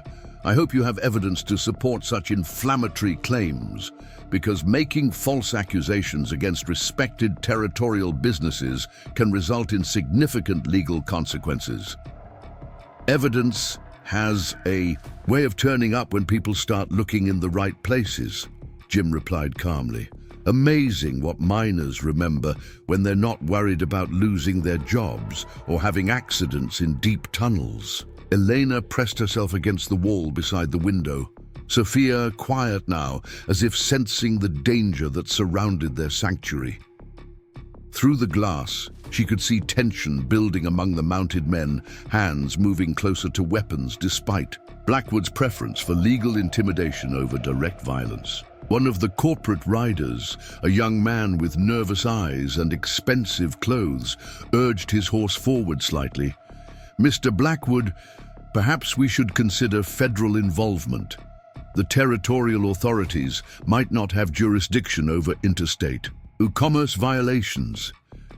Blackwood's expression darkened at the suggestion, clearly preferring to handle the situation through local channels where corporate influence could be brought to bear more effectively. Federal investigation would mean scrutiny from officials who couldn't be bought or intimidated, a prospect that obviously held little appeal for someone with Blackwood's questionable business practices. "Federal involvement won't be necessary," Blackwood said sharply. "This is a territorial matter involving territorial law. Mrs. Rodriguez will be transported to Phoenix for questioning, and Mr. Cooper will be compensated fairly for any inconvenience." "And if I refuse?" Jim asked, his voice carrying undertones that suggested refusal was exactly what Blackwood should expect. "Then you'll be arrested as an accessory to the crimes Mrs. Rodriguez allegedly committed," Sheriff Taylor said reluctantly, his voice carrying none of the conviction that effective law enforcement required. "I don't like it any more than you do, Jim, but I've got legal warrants that require service, regardless of personal feelings." Jim studied the sheriff's face for a long moment, reading the conflict between duty and conscience that made Taylor's position almost as uncomfortable as his own. "Bob, you've known me long enough to understand what happens when people threaten my family. Think carefully about whether you want to be part of whatever comes next." The warning was delivered quietly, but its implications carried clearly to everyone present. Jim Cooper's reputation with firearms was well established throughout the territory, and his willingness to use violence to protect those under his care had been demonstrated conclusively in the past. Blackwood seemed to recognize that negotiation had reached its limits, his expression hardening into the kind of determination that characterized men accustomed to getting their way regardless of opposition. "Mr. Cooper, you have exactly 1 minute to produce Mrs. Rodriguez and the child, or we'll be forced to search the premises under authority of territorial law." "Search away," Jim replied, stepping back toward the house with movements that put him closer to better defensive positions. "But understand that anyone who threatens my family does so at their own risk." The standoff stretched tight as a bowstring. 6 mounted men facing one determined rancher with unclear odds and uncertain outcomes. Elena could see the calculation in Blackwood's pale eyes as he weighed the potential costs of direct confrontation against the benefits of eliminating witnesses to corporate crimes. That's when the first rifle shot echoed across the valley, coming from the ridge above the ranch house, and followed immediately by 2 more shots from different positions around the property. None of the bullets were aimed to kill, but their message was unmistakable. Blackwood's party was surrounded by shooters who could have ended their lives in the first volley if they'd chosen to do so. "Gentlemen," called a familiar voice from behind the barn, "I suggest you reconsider your current course of action before this situation gets unpleasant for everyone involved." Maria Santos emerged from concealment with a rifle in her hands and determination written across her weathered features. Elena had met the neighboring rancher only briefly during their weeks at Red Canyon Ranch, but Maria's reputation for straight dealing and community loyalty was well established throughout Silver Creek Valley.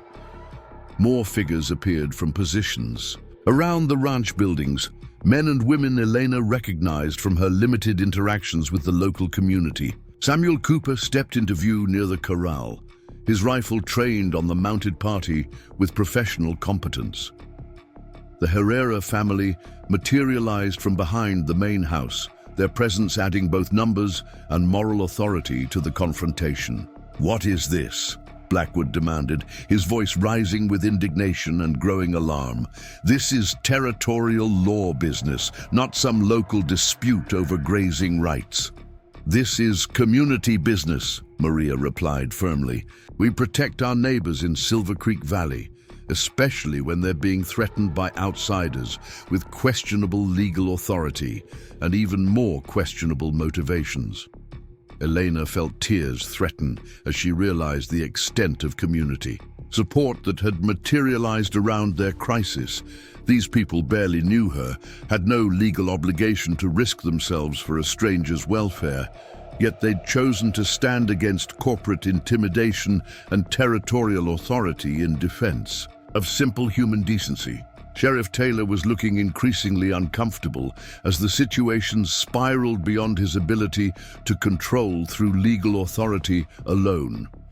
"Maria, I appreciate community solidarity, but interfering with a federal warrant is a serious crime that could land all of you in territorial prison. Go, show us the federal warrant," Samuel Cooper called out, his voice carrying the authority of someone with military experience and legal knowledge. Because what I see is territorial paperwork that looks suspiciously like it was drawn up to serve corporate interests rather than territorial justice. Blackwood's expression darkened further as he realized his carefully orchestrated intimidation campaign was collapsing under community resistance he hadn't anticipated. The specifics of the legal documentation are not subject to review by unauthorized civilians, he said stiffly. Then maybe you should have brought federal marshals instead of local deputies who owe their jobs to territorial politicians, Maria replied with satisfaction, because territorial authority doesn't extend to harassing women and children under the protection of armed citizens defending their community. The legal complexities of the situation were clearly beyond what Blackwood had prepared for, his strategy dependent on intimidation and superior force rather than the kind of community resistance that was neutralizing his advantages. Elena could see him calculating odds and outcomes, trying to determine whether pursuing his original plan was worth the potential consequences. Sophia chose that moment to cry out from inside the house, her voice carrying clearly through the tense silence, and reminding everyone present that an innocent child's welfare hung in the balance of whatever decisions were made in the next few minutes. The sound seemed to galvanize the community defenders, their weapons shifting to more threatening positions as maternal and paternal instincts kicked in. "That's enough," Jim said quietly, stepping forward with his rifle held ready. "You've made your demands, Blackwood, and I've given you my answer. Now you can ride out of here peacefully, or we can settle this the hard way. Your choice." Blackwood stared at him for a long moment, clearly weighing the satisfaction of enforcing corporate will against the very real possibility of not surviving the attempt. The community defenders numbered at least 8 armed adults, all positioned for effective crossfire, all obviously committed to protecting Elena and Sophia regardless of legal consequences. "This isn't over," Blackwood said finally, gathering his reins with movements that suggested retreat rather than continued confrontation. "The territorial government doesn't forget challenges to its authority, and neither does the Blackwood Mining Corporation." "Good," Maria called out cheerfully. "We'd hate to think you'd forgotten us when it comes time for the territorial elections next year. Voters in Silver Creek Valley have long memories too." The implied threat of political consequences clearly struck home with Blackwood, who'd probably spent considerable money ensuring favorable treatment from territorial officials. The prospect of organized voter opposition to his political allies added another layer of complication to his already problematic situation. Sheriff Taylor seemed relieved as the confrontation moved toward resolution without violence, his obvious discomfort with the morning's business testament to whatever pressure had been brought to bear on his office. "Jim, this matter isn't closed," he said formally. "There will be further legal proceedings, probably involving federal officials who won't be as understanding about community resistance to territorial law." "We'll be ready for them too," Samuel Cooper replied confidently. "Amazing how much evidence turns up when federal investigators start asking the right questions about corporate practices and territorial corruption." The 6 riders departed as quickly as they'd arrived, leaving behind dust clouds and the kind of bitter resentment that characterized bullies forced to retreat from intended victims. Elena remained pressed against the wall beside the window until the sound of hoofbeats faded completely, Sophia quiet in her arms, as if she too understood that immediate danger had passed. Jim entered the house moments later, his rifle still in hand, but his expression showing relief rather than continued tension. "It's safe now," he said gently, helping Elena to a chair as reaction set in and her knees began to shake. "They're gone, and they won't be back without more serious legal authority than they brought today." "How did everyone know to come?" Elena asked, her voice barely above a whisper as she struggled to process the morning's events. How did they know we needed help? Samuel's been keeping watch since you arrived, Jim explained, setting his rifle aside and reaching for Sophia, who transferred willingly to his arms. Word travels fast in a community this size, and everyone knows what happened at the auction in Copper Falls. When riders were spotted heading this direction at dawn, our neighbors decided they'd rather be here than sorry. Elena felt overwhelmed by the realization that people who barely knew her had been willing to risk their own safety for her protection. The concept of community support on such a scale was foreign to her experience, shaped as it had been by isolation and the constant threat of violence that had characterized her marriage to Miguel. Maria Santos appeared in the doorway moments later, her rifle slung over her shoulder and her weathered face creased with concern. "Elena, are you and the baby all right? That was more excitement than anyone should have to endure in one morning." "We're fine, thanks to all of you," Elena replied, rising unsteadily to embrace the older woman who'd become something of a mentor during their brief acquaintance. "I don't know how to thank everyone for what you did today." "No thanks necessary," Maria said firmly. "That's what neighbors do in country like this. We look out for each other because we're all we've got when trouble comes calling."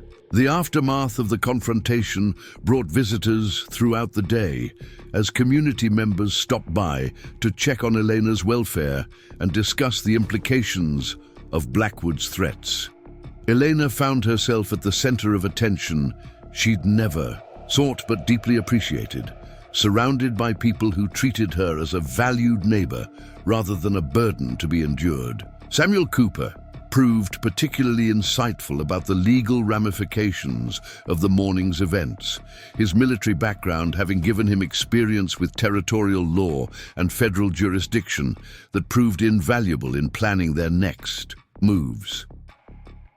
Blackwood overplayed his hand, Samuel explained, as they gathered around the kitchen table that evening, Sophia sleeping peacefully in Eleanor's arms despite the day's excitement.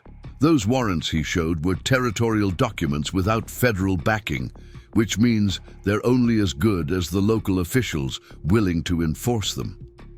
"But he'll be back," Jim said grimly. "Men like Blackwood don't give up easily, especially when they've got corporate money and political connections backing their play." "Let him come," Maria replied with steel in her voice. "We've got connections too, and most of them involve honest people who don't appreciate corporate bullying. The territorial elections are only 6 months away, and voters have been getting tired of officials who serve mining companies better than they serve constituents." Elena listened to the strategic discussion with growing amazement at the level of support that had materialized around her crisis. These people were planning long-term resistance to corporate intimidation, treating her welfare as a community concern worthy of sustained effort and possible sacrifice.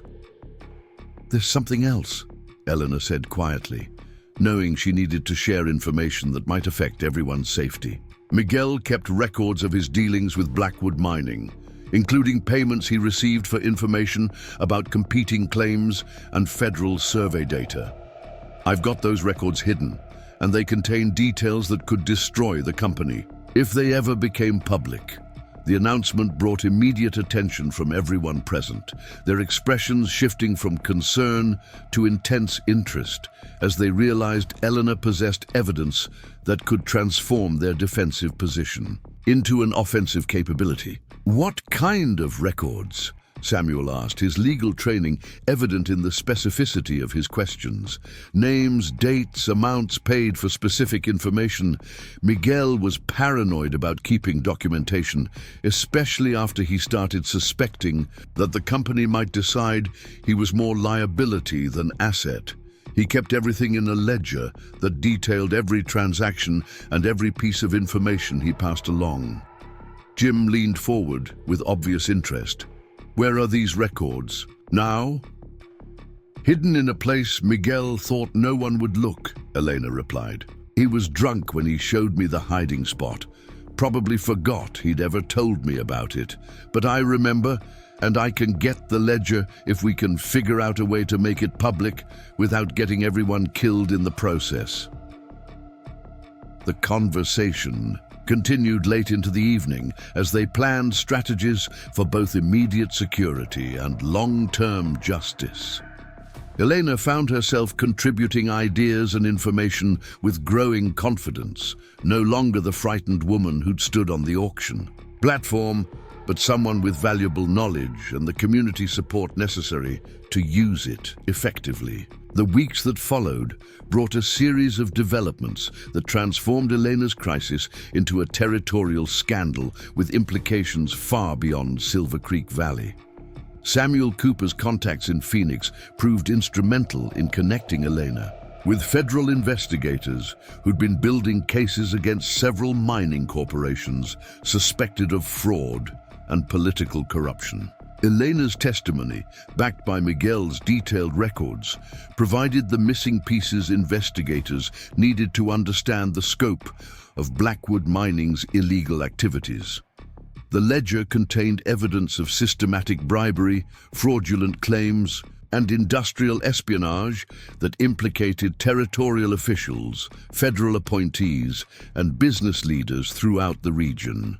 The federal grand jury proceedings lasted 6 weeks, with Elena spending most of that time in Phoenix under federal protection, while Sophia remained at Red Canyon Ranch in Jim's care.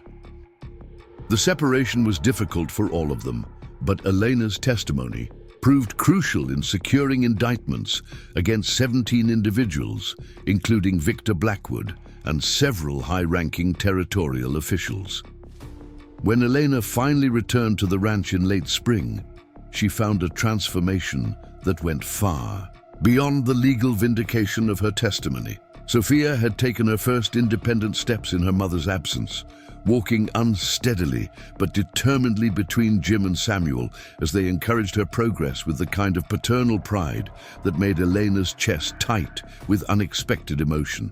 "She missed you terribly," Jim said as Elena scooped her daughter into her arms for the first reunion in weeks. "But she's also developed quite an attachment to ranch life. Watch this." He walked to the front door and opened it wide, letting Sophia see the horses grazing in the nearby pasture. The baby immediately began babbling excitedly and pointing toward the animals, her obvious enthusiasm for the ranch environment a testament to how completely she'd adapted to their new life.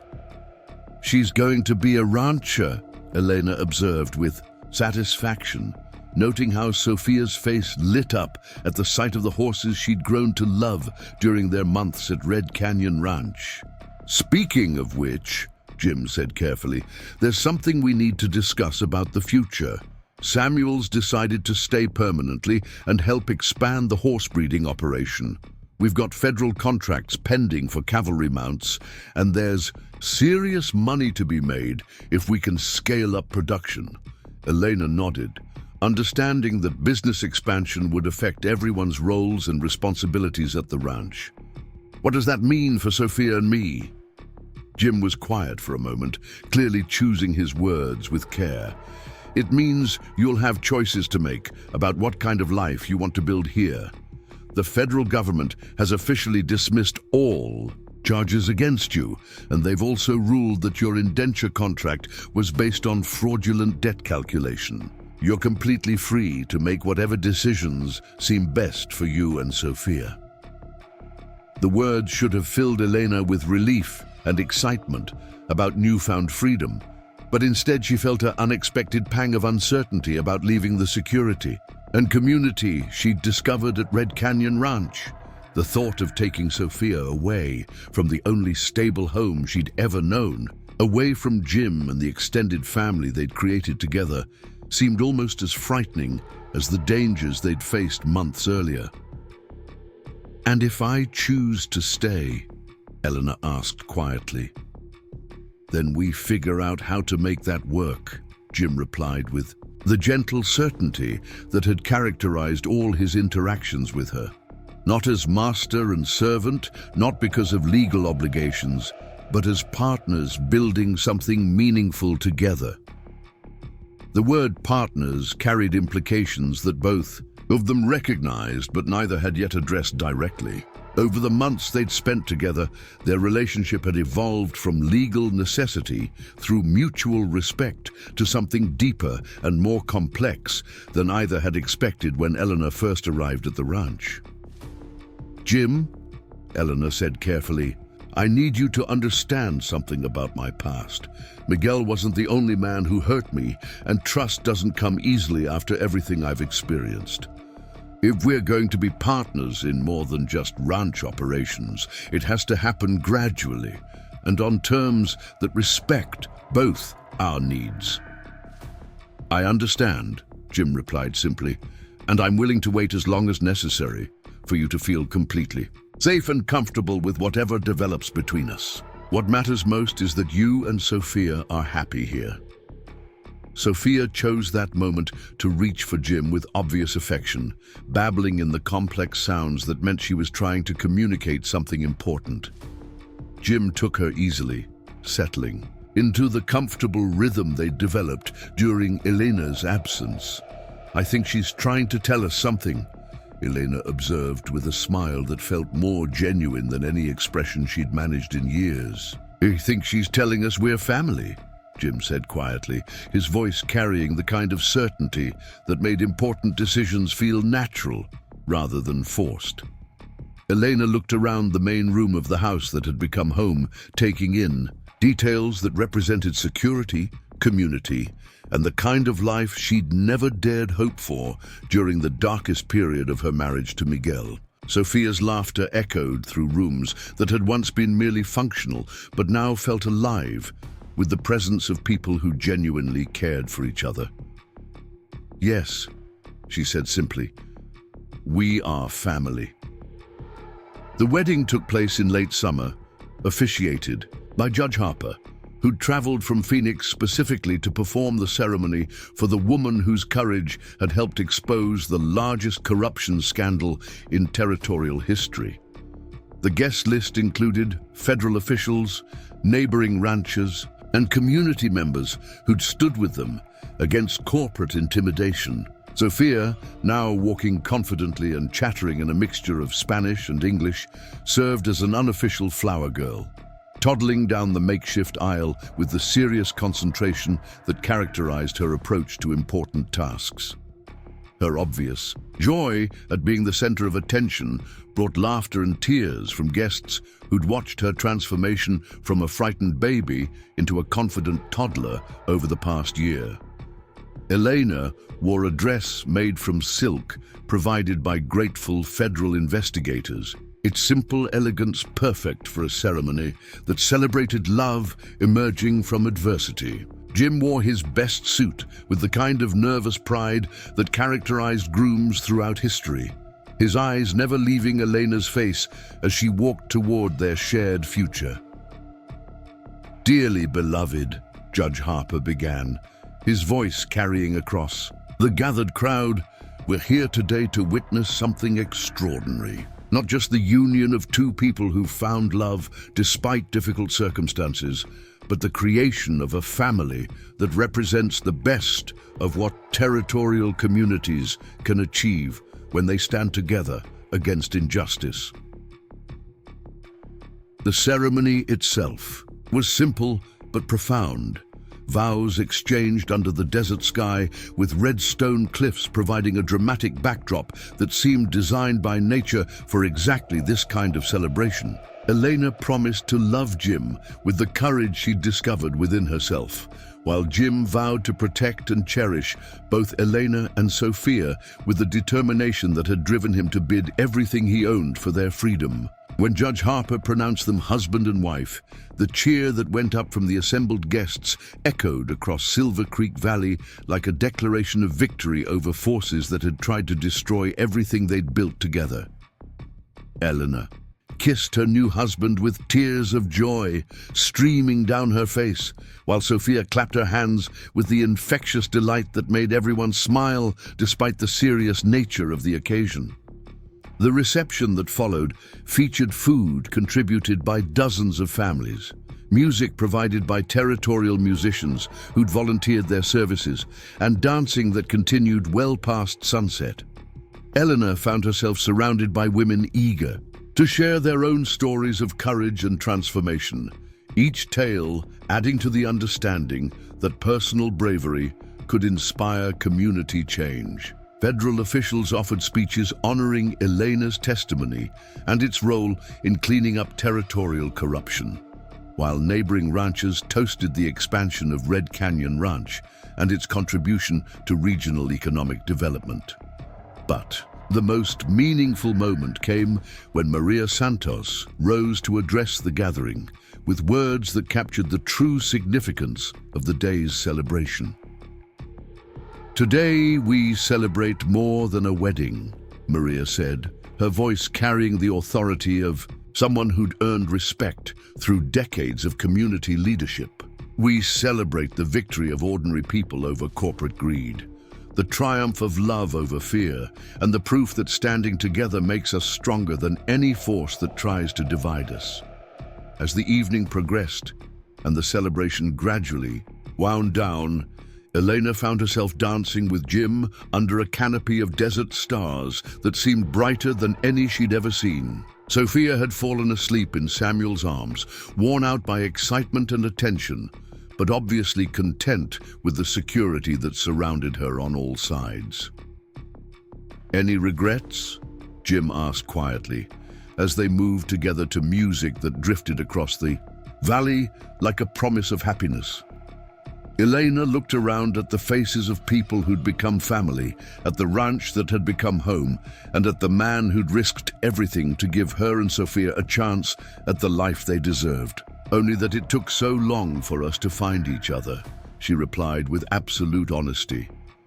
Above them, the stars wheeled in their ancient patterns, indifferent to human struggles but somehow blessing this small corner of the world where love had conquered fear, where justice had prevailed over corruption, and where a family had been forged from the ashes of broken dreams. The woman who'd been sold at auction had become a territorial hero.